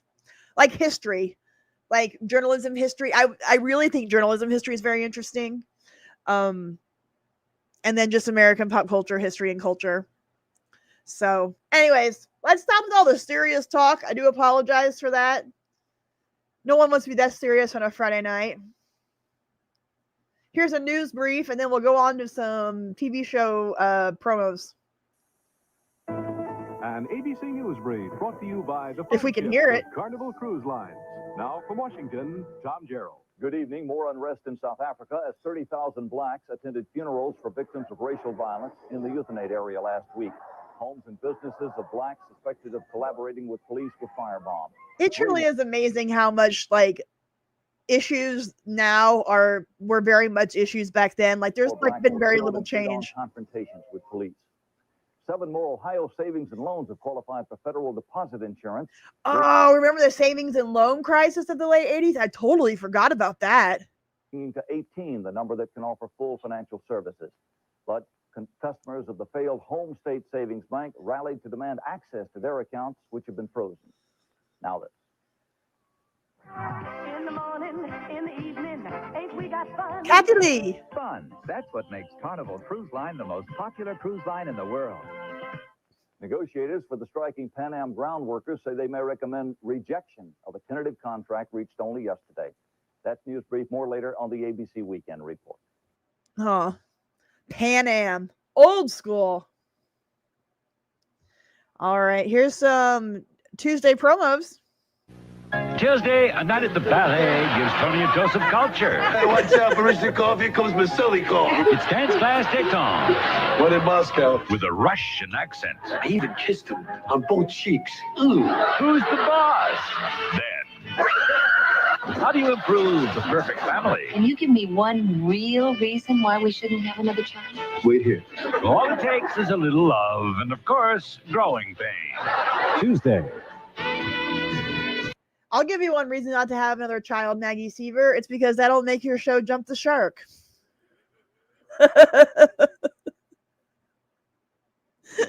And Michael Keaton in Mr. Mom. I want him. Richard Pryor's in demand. He's the toy. Burt Reynolds. And Goldie Hawn. This is a promo for fall 1985 ABC. Of the movies that they're going to play that year, the TV shows and sports. Their best friend. Winner of 4 Academy Awards. The Right Stuff. Pan Am reminds you of Catch Me If You Can. You guys know that was a whole lie, right? You know that Frank Abagnale Jr., like, that whole story is a complete and total lie. He really didn't do any of those things. That'd be a fun video to make. Oh, yeah, there was a TV show called Pan Am. So yeah, the meta thing about Catch Me If You Can is that it was all a con as well. That whole story and the whole movie was also a con.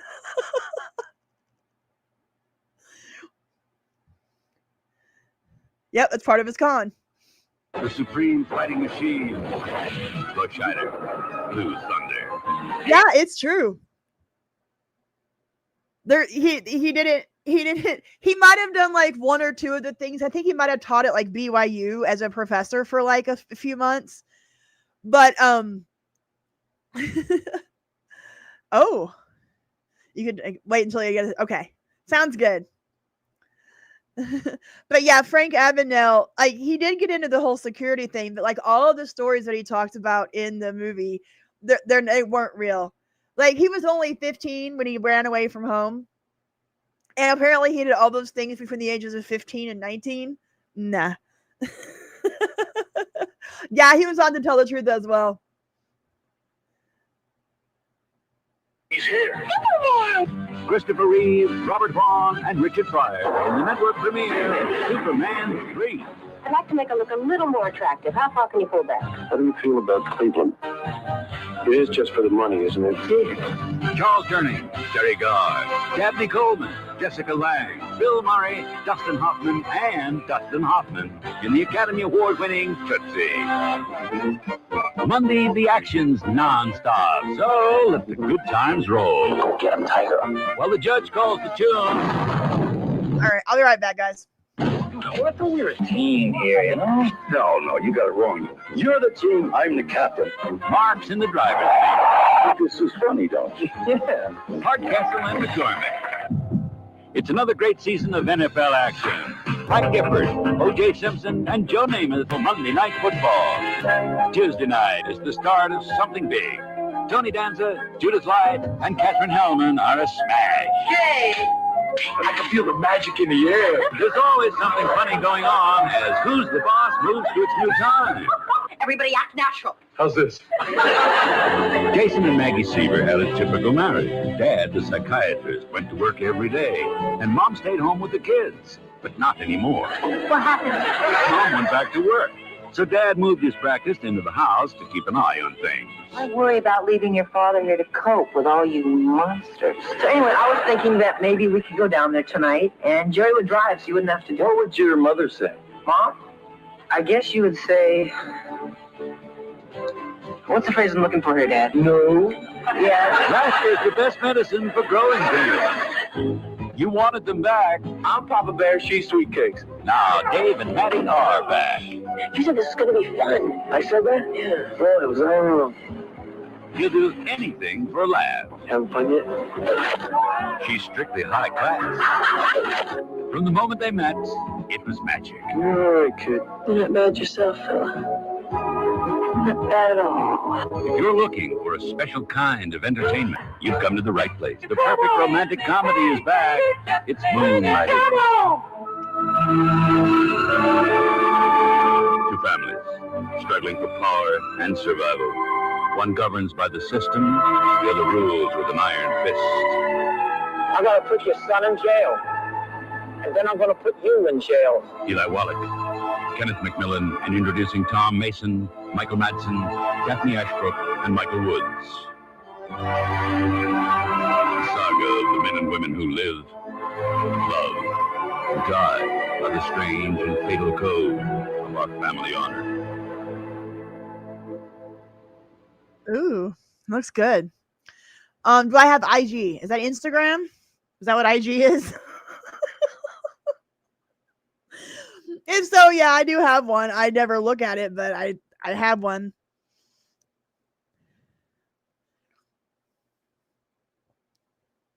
Wednesday, all America will be watching ABC. Nick Fox, investigative reporter. There's no assignment he can't handle. I need you to get me a job. What kind of job? Car thief. The power and the passion made it America's favorite series. Now the question on everyone's mind, who will survive in the Moldova Massacre. Oh, what a letdown that was. incredible saga of dynasty. Hip hip, Christine. Treat yourself to the St. Gregory. Hollywood's biggest stars join James Brolin, Connie Salica, and Ann Baxter at that extravagant hotel. Thursday's gonna move, because Colt Seaver's taking off for new heights, and he's loving every minute of it. Oh, that's right, honey. One thing's for sure, Colt always gets his man, because he's the fall guy. He takes a tough cut to work the streets.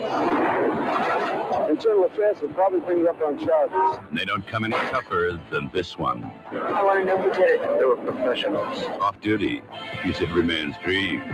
Of course. Job, she's a criminal's nightmare. I will get the evidence. And the law isn't enough. She turned into a full-fledged war. Justice has a new name, Lady Blue. And coming soon, developed from television's #1 show, it's Dynasty 2.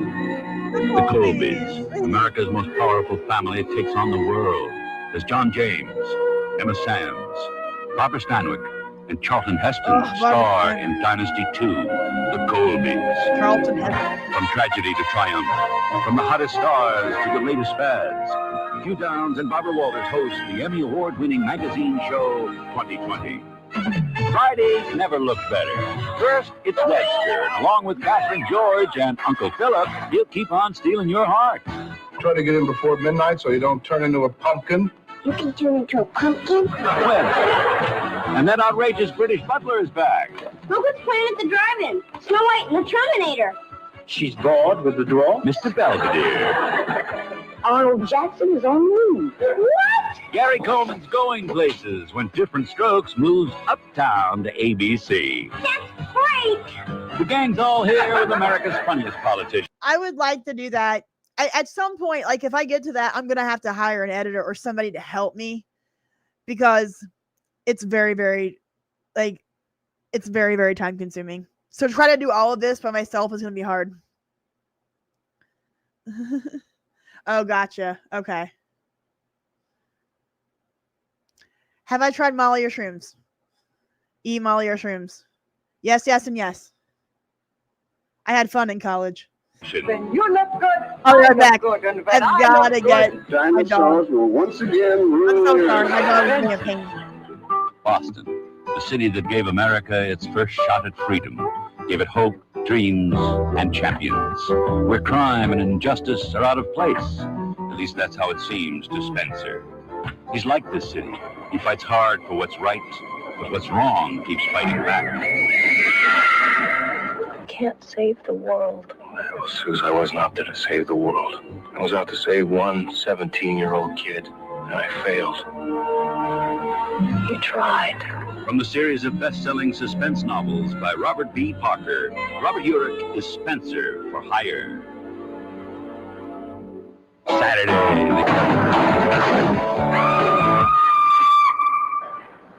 You okay?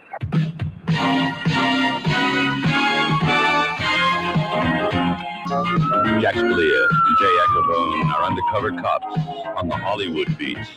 Robert Wagner, one of television's most successful stars, is back. Insurance is his game. The international circuit his playground. The women are fabulous. Very nice. Very nice. Is that all you can say? They're sensational. And every one of them wants to have your children. But everyone's favorite bachelor is spoken for. Which would you rather have, money or babies? Oh, I'd rather have babies. And if possible, babies with money. By the two beautiful daughters he's raising alone. From the green grass of Virginia to the royal halls of London and beyond, follow Robert Wagner to Lime Street. Oh, we already talked about Lime Stars Street. on the Love Boat at its new time with a new addition, the Love Boat Mermaid. Here we come. The ABC special events. You've got the best seat in the house with ABC's exclusive coverage of baseball's fall classic, the World Series. For the first time on television. 85 World Series was the Cardinals and the Royals. It was the all I-70 Missouri series. A big part of my childhood. I think I still have the I might have that right here. Hold on.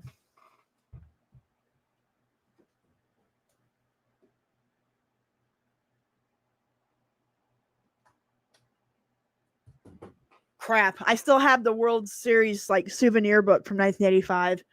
It's around here somewhere. I think it's right over there. Dang it. Never mind. A unique American saga. Two families divided by the crossfire which led to the Civil War. Two families divided by the North and South. Gene Kelly. Kirsty. We're gonna do another night of watching my old college videos. I gotta get the VCR set up because I got a bunch of videos to upload onto my VHS Vault channel. Actually, tomorrow I'm planning on setting up my VCR to connect to my computer, so I can bring out some more VHS tapes. You don't want to hear too much about me. I was a little bit of a. I had a lot of fun.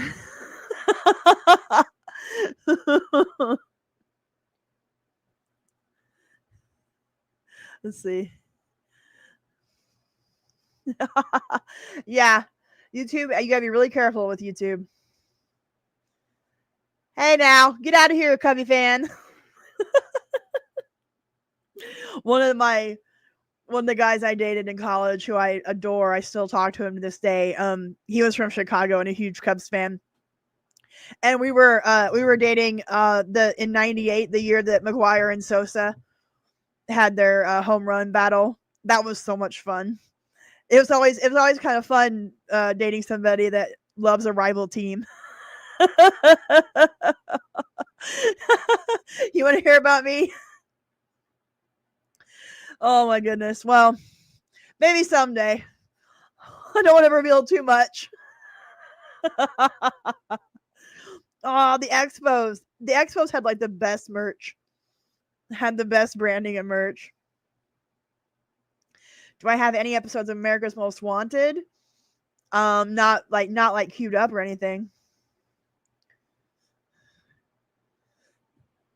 All right. Something's wrong with this dog. I don't know what her problem is, but she's being retarded. Hey, calm down. Stop. I'm going to have to wrap this up here in a minute because she's driving me nuts. And she's farting so bad. It smells so bad. Alley, Al Holbrook, Robert Guillaume. Oh, yes. Jeannie Francis, James Reed, North and South, Swayze, right? Leslie Yes. Ann Down, Robert Mitchum, Gene Simmons, George Sanford Brown, and Elizabeth Taylor in John Jake's epic story, The Great American Tragedy, North and South. Yeah, the late night Just movies. 1 week in a season of incredible nights It's on causing ABC. chaos. Home at last. Step on the TV. Me and my baby got the stars in our eyes. Gonna let the magic come and carry us away and get a big surprise. Love is Monday through the Sunday. Every morning, every evening, everybody very happy. 'Cause the stars shine all the time. It was storming a little bit earlier today. It's not now. She won't sit down and sit still. No matter what snack I give her, she won't eat it. And she's farting like crazy. I just took her out, but I don't know. Something's wrong with her. Oh, it's something good to see. On ABC. You love it, just you and me. You love it. We love it. We love it. On ABC. You love it, just you and me.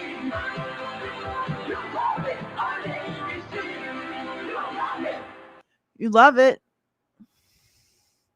Love it.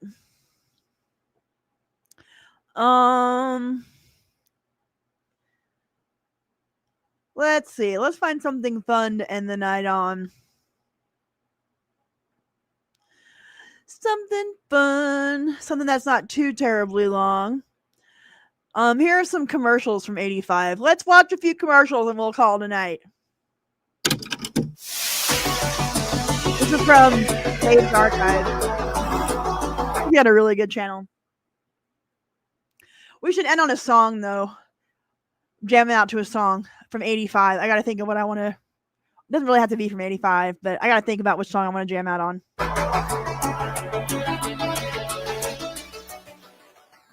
Wherever evil falls in the rain, in the heat of battle.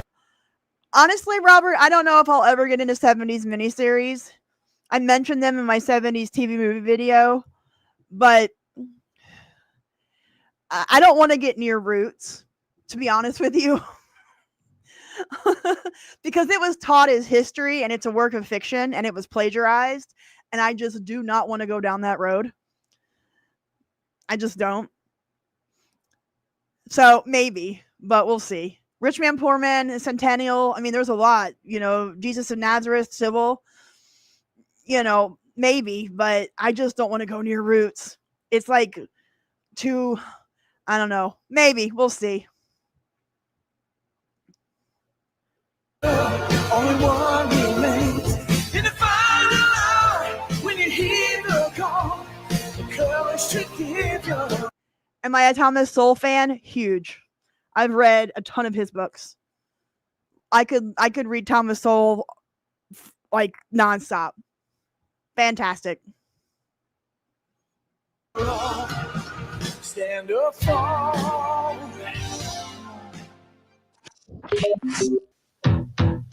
The beat goes on. McDonald's beef goes on. Your big beef, pure beef, hot and lean. Oh, the beat goes on. You're 100% pure beef machine. Oh yeah, the beat goes on. From Big Mac to quarter pounder, lean and hot. Your big beef taste just won't stop. It's a good time for the great taste. For McDonald's, the beef goes on. This Honda Civic has been held up as the best value in a four-door import. But now there's the 86 Colt DL. Same size engine, same front-wheel drive, same room for 5, but they're not the same. The Colt is less expensive by $870, flat. Colt, imported for Dodge and Plymouth, built by Mitsubishi in Japan. Colt, it's all the Japanese you need to know. Hi, Melissa. Welcome. Thank you. Be very, very quiet. Hey, what's up, Doc? I'm hunting for the sharpest VCR picture. Then what are you doing over there? Sony Super Beta has a picture like real life. 20% sharper than the one that beat VHS. Pesky rabbit. And only Sony has this super special effects wheel. I'll give you a special effect, rabbit. Oh, sorry, Doc. Super Beta is sharper. Sony, the one and only. Now a world of magic is in your hands. Hey, stop! Dragon breath! Panasonic presents Omnimovie, a camera and video recorder in one. Capture magic moments forever. Get a close-up, Joe. Yeah. Omnimovie. Oh my goodness, Melissa. Thank you so much for the super chat. I appreciate it. That was very kind of you. I'm putting it towards a new camera. I'm super excited about it. I haven't picked one out yet. Like I said, I only get paid from YouTube once a month, and I gotta wait for the money. But thank you so much, Chris. Did I miss a $2 super chat from you? Best 1985 song was "Some Like It Hot." Interesting choice. I apologize if I missed that.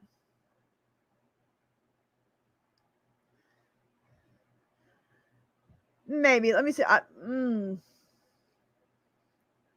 Hold on.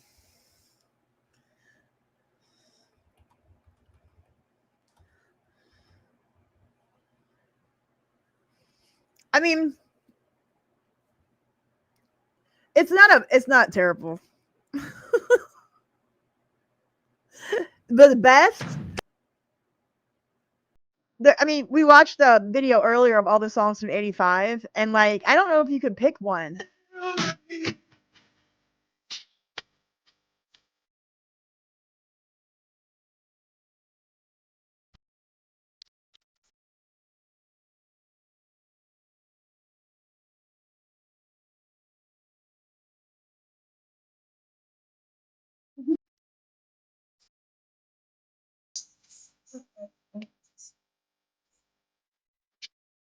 Oh, it's a pretty good song. Conscious Reality CD, $2. Real the World, 1985. Yeah, we watched a lot of Real the World earlier. I agree. If you guys, I think I told you before, if you haven't watched the Netflix documentary about it, highly recommend, because Bob Dylan was so lost. He was so lost. We can watch part of it.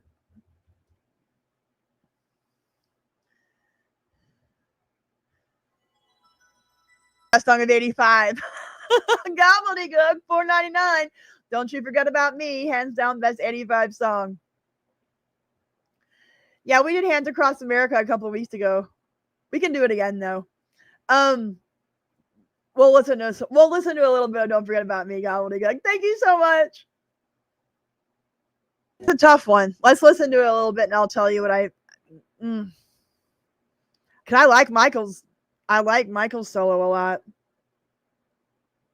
I don't know. Hold on. Let's listen to I did not forget Sybil in my video. It was over 2 nights, so I did not include it. That video was only for movies that aired for 1 night. He's not fake singing. He's just it took like forever to get him to get the take right because he was just completely lost. Bruce's solo. We are the world. In case you can't tell, I've never been a big Bruce Springsteen fan. Loggins. Oh my god, that reminds me. HBO Max has this documentary called Yacht Rock. If you haven't seen it, highly there with Huey and Cindy and Kim. Yeah, amazing. Yeah, Yacht Rock is on HBO Max. It was really, really good. I watched it last night. Yeah, Huey does give me chills in this one. I think this might be I don't know if you would consider it a solo. I mean, I guess they are solos, but I like what these 3 do here. Let's go back and listen to them again. Let's see the documentary. I thought Quincy Jones was going to lose his mind. It was so funny. Because they all did this like after, I think it was after the American Music Awards. they all got together. Like getting all these people together like this was a feat in itself. But children, okay, hold on. I got another Matthew M. 5 Canadian doll hairs. Thank you so very much. We should do a watch of Live Aid on Sunday, July 13th next month. That's not a horrible idea. That is not a horrible idea. I might be able to do that. Thank you so much for the super chat. I was thinking about ending on Live Aid tonight, but I like that. I like that.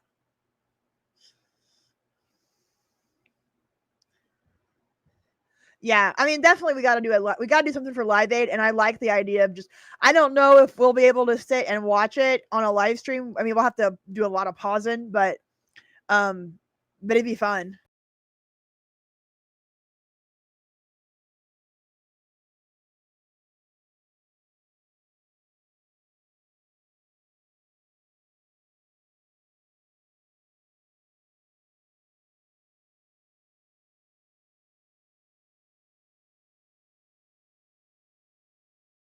Explain.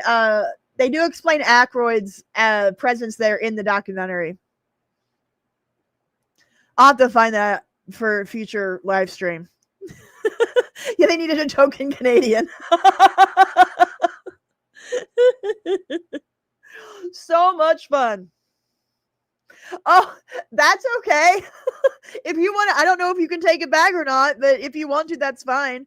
But I mean, hey, it got you to convince me to do a live stream on Live Aid.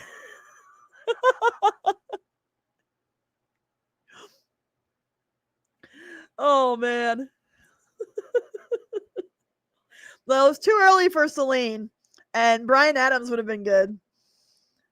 What's the documentary called again? Let me find it. About We Are the World.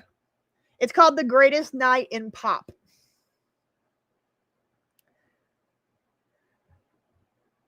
I'd really like to watch it.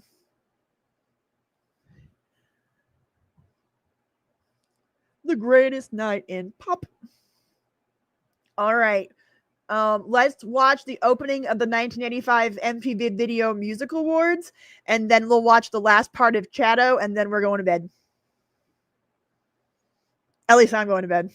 So this is the opening of MTV Video Music Awards 1985.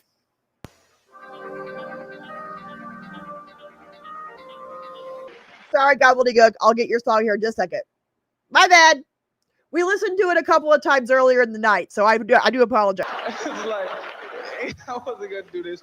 And then I did a music album that hasn't come out yet, and so now I'm here kissing MTV's ass. So I'm sorry, gobbledygook. Most of you. So. Give me just a minute. We'll get to it. That said, tell me something good about why should I do the show? And it said, can you imagine the copious amounts of cocaine that were in that building that night?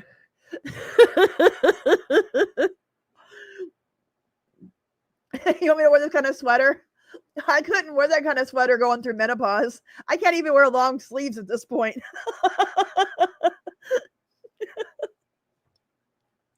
Good night, Zach. All right, let's get to Gobbledygook super chat, and then we'll get back to MTV. And I got it. It's past midnight here where I'm at, so we got to wrap this up at some point.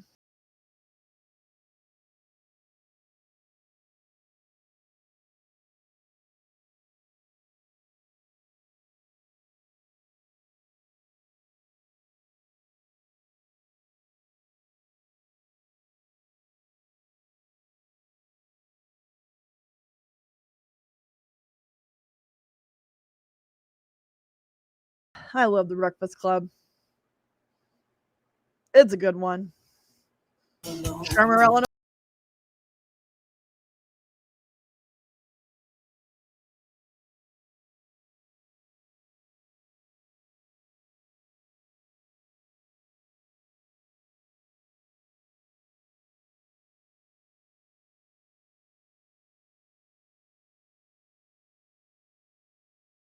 Is that your school?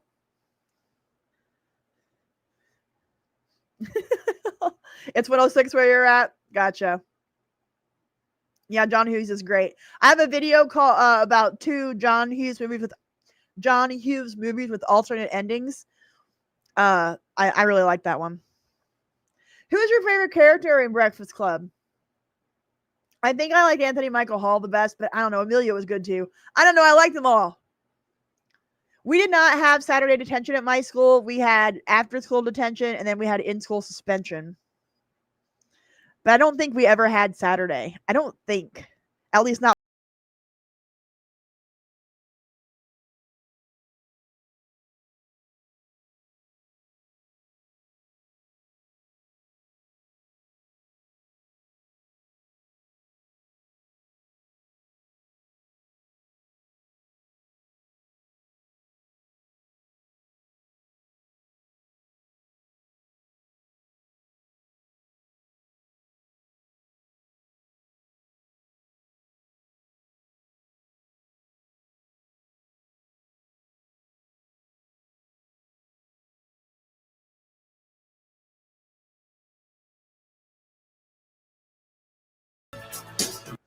The funny thing is like, this is like supposed to be the epitome Gen X movie, right? Like it's supposed to be such a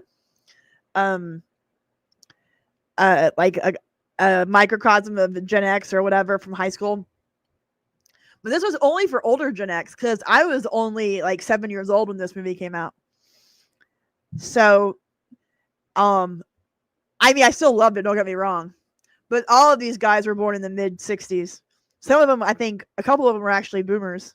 To be honest with you.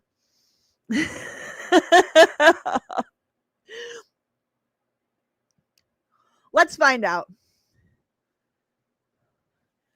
So I know Molly Ringwald is an Xer. So so she was born in 68. And then let's see, Anthony Michael Hall is an Xer. He was born in 68 as well.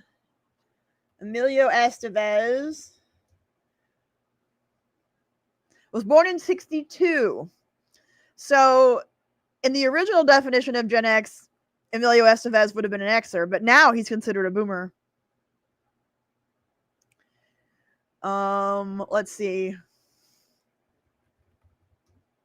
Judd Nelson was born in 1959.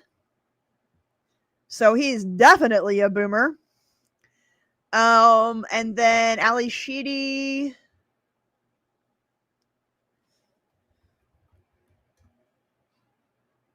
Born in 62. So she's considered a boomer now as well.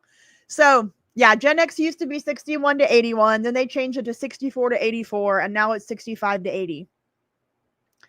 So, yeah, all these people were like, a lot of them were in their 20s playing teenagers, which was very common back then. You had to get around child labor laws and stuff like that, because once you have people under 18, they're limited in how much they can work. So anyways, so yeah, even though this is the most iconic Gen X high school movie, half of them are boomers. Just a little FYI.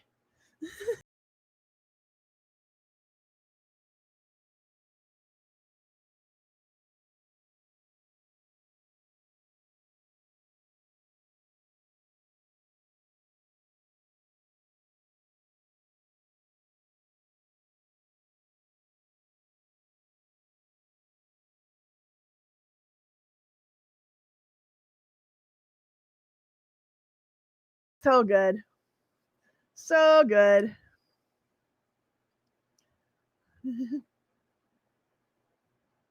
I can't help but sing. Yeah, it's still a practice now. Kids in their 20s will play teenagers.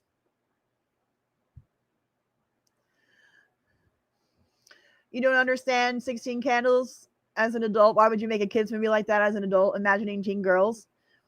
Well, I mean, you got to look at it. You got to look at it from, like, he wasn't doing it as part of trying to be ick. He was doing it as a nostalgia thing. Right? He always wrote about, well, not always, but he did a lot of stuff about being a teenager. And it's not like teenagers can make those movies, right? It's got to be somebody older to write and direct and produce those. So, I mean, I get what you're saying, but you're looking at it with 2025 eyeballs. And, you know, you got to think about it from the 1985 perspective. It was just a really good Hollywood writer and producer writing teen stories. Because before John Hughes, all of the stories about teenagers and kids were very like cheesy and silly. There were very few and far between, but like John Hughes like treated them as like people with real problems, right? They weren't, so it was a whole different approach.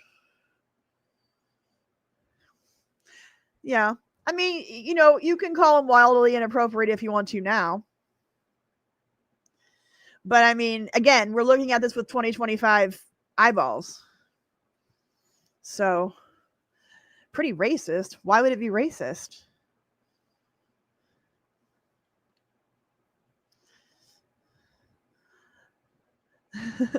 Yeah, in Greece, they were all played by 30 and 40-year-olds. I think Stockard Channing was like 31 when she played Rizzo.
Oh man.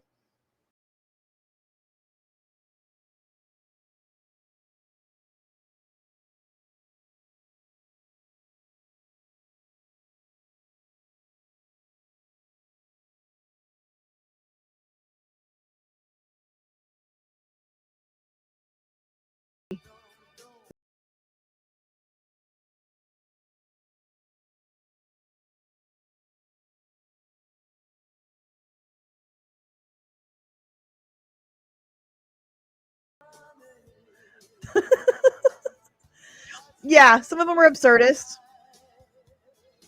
I agree.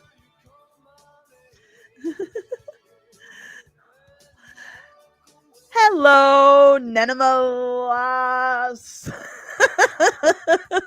You're not too late. I'm not going to be on here very much longer. I'm already like over 4 hours in. We'll be here for a few more minutes. I'm glad you could.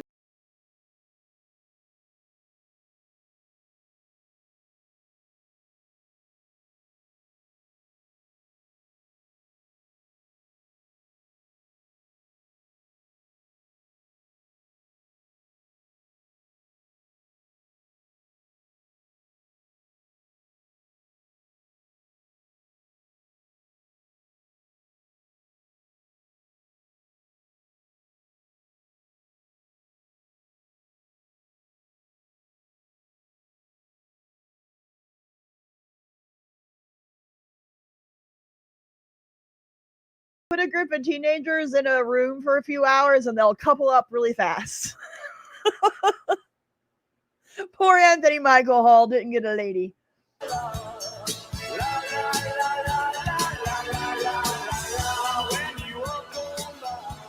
Brian Austin Green might have been the youngest on 90210. Him and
Yep, Penny Dropper.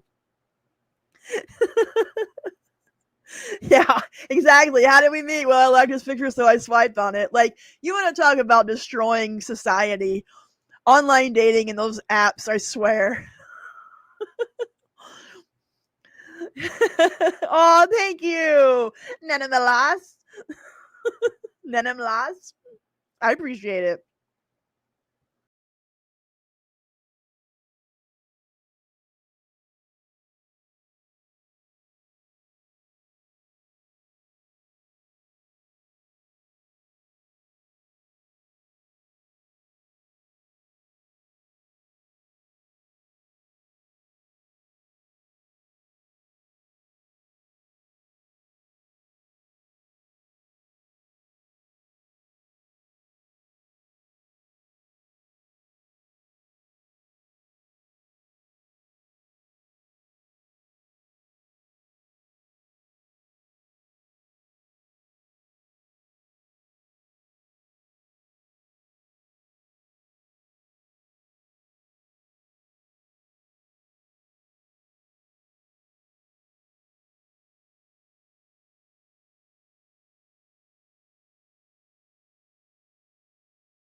You're watching the second annual MTV Video Music Awards, sponsored by Revlon Color Cosmetics, Fragrances, and Hair Care, by the Pepsi-Cola Company, by Ford and your local Ford dealer, by Levi's Button Fly 501 Jeans, by Panasonic, Ooh.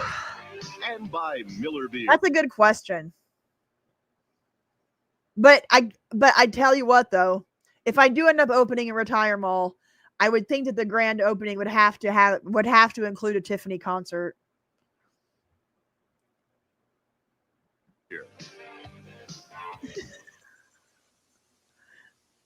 Ladies and gentlemen, Can y'all clap for Eurythmics again? That was a nice show. Oh, they're cutting out the performance.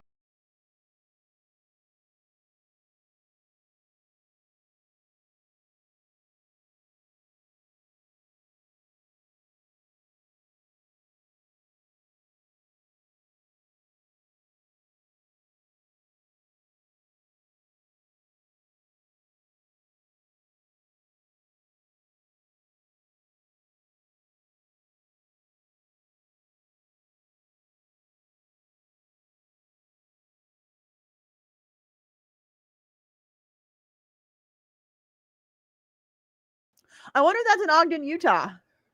North Salt Lake.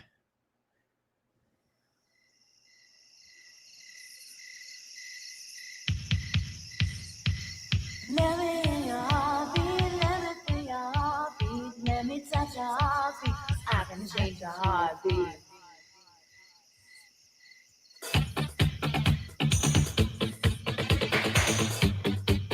My tour.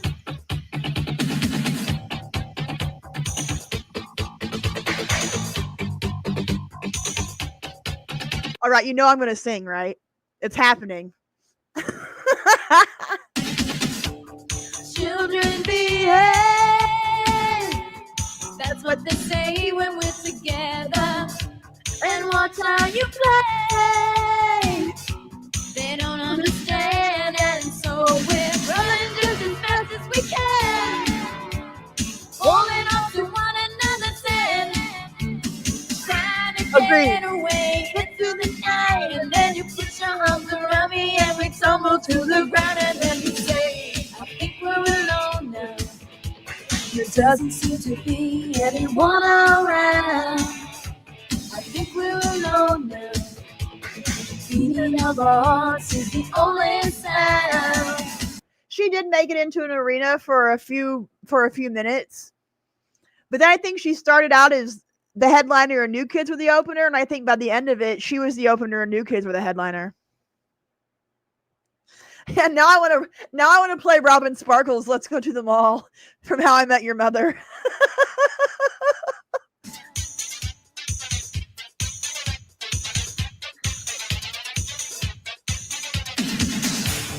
Look at the way we are doing. 'Cause what would they say if they ever knew? And so we're running as fast as we can, holding on to one another's hand, trying to get away into the night. Look at the eyes. Arms around me and we tumble to the ground, and then you say, I think we're alone now. Doesn't seem to be anyone around.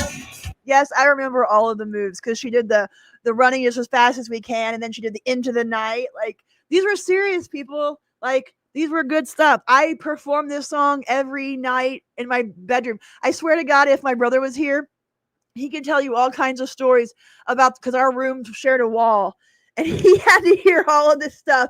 I performed concerts in my bedroom. This song came out when I was like 11 or 12. So, I mean, seriously, that's all I did was perform Tiffany and Debbie Gibson in my room.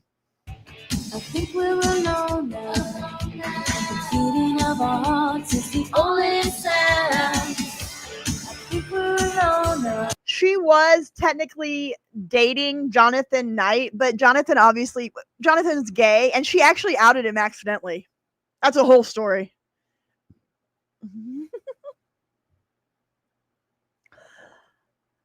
I should hear the 14-15 re-recording of this song. It's more punk pop. I don't know. I don't know if I want to hear it. Maybe. But I'm going with this one. This is the OG classic mall version. It doesn't seem to be anyone around. I think we're alone now. The beating of our hearts is the only sound.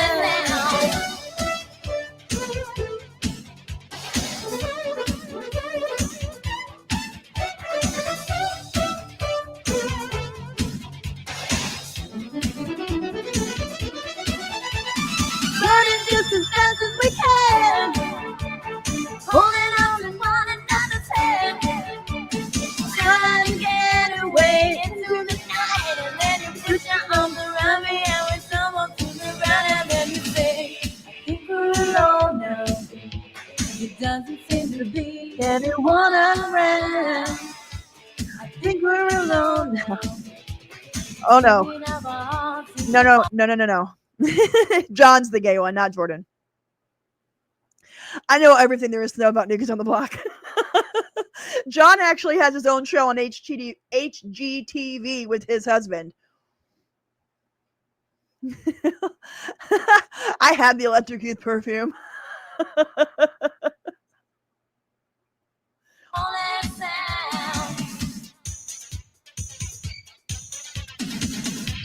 I think we're alone now. It doesn't seem to be anyone around. I think we're alone now. The beating of our hearts is the only sound. I think we're alone now. It doesn't seem to be anyone around. I think we're alone now. You and me. I'll check it out.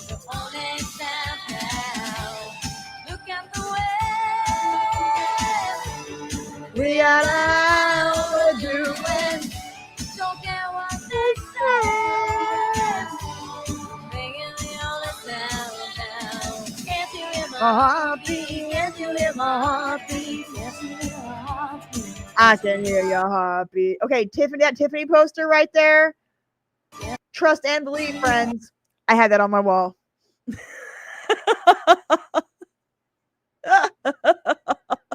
No worries. That's all right. Jordan sang that banger of a solo song, Give It to You. Oh, it was so good. I wouldn't call her a one-hit wonder. She had a couple of other top 10 songs. Could Have Been was one of them. That was pretty big. But she definitely only lasted one album.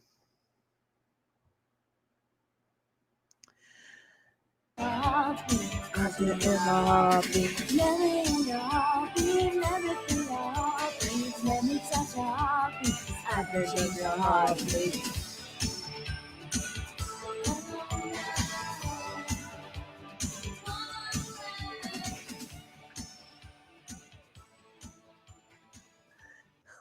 That was so much fun.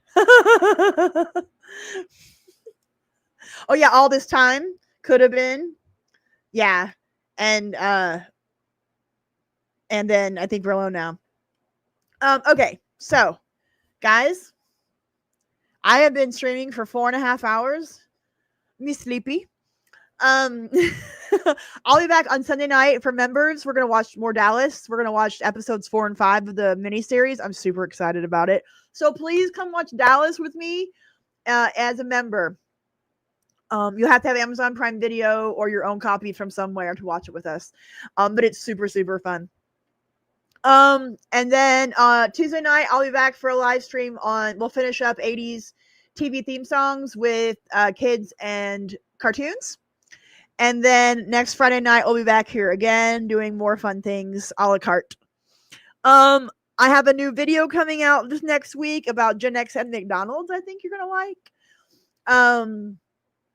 So yeah. Oh, and happy Father's Day to all the dads out there. I totally thank you for bringing that up, Robert. I need to go get my dad a gift. My biological dad refuses gifts. He hates gifts. So but my stepdad, I've got to find something good for my stepdad. That will be my top priority tomorrow. All right. Everyone have a fantastic evening, fantastic weekend. Happy Father's Day. I will see you all members on Sunday, and I will see the rest of you on Tuesday. Have a great night, guys. Thank you so much for joining me. Okay, bye.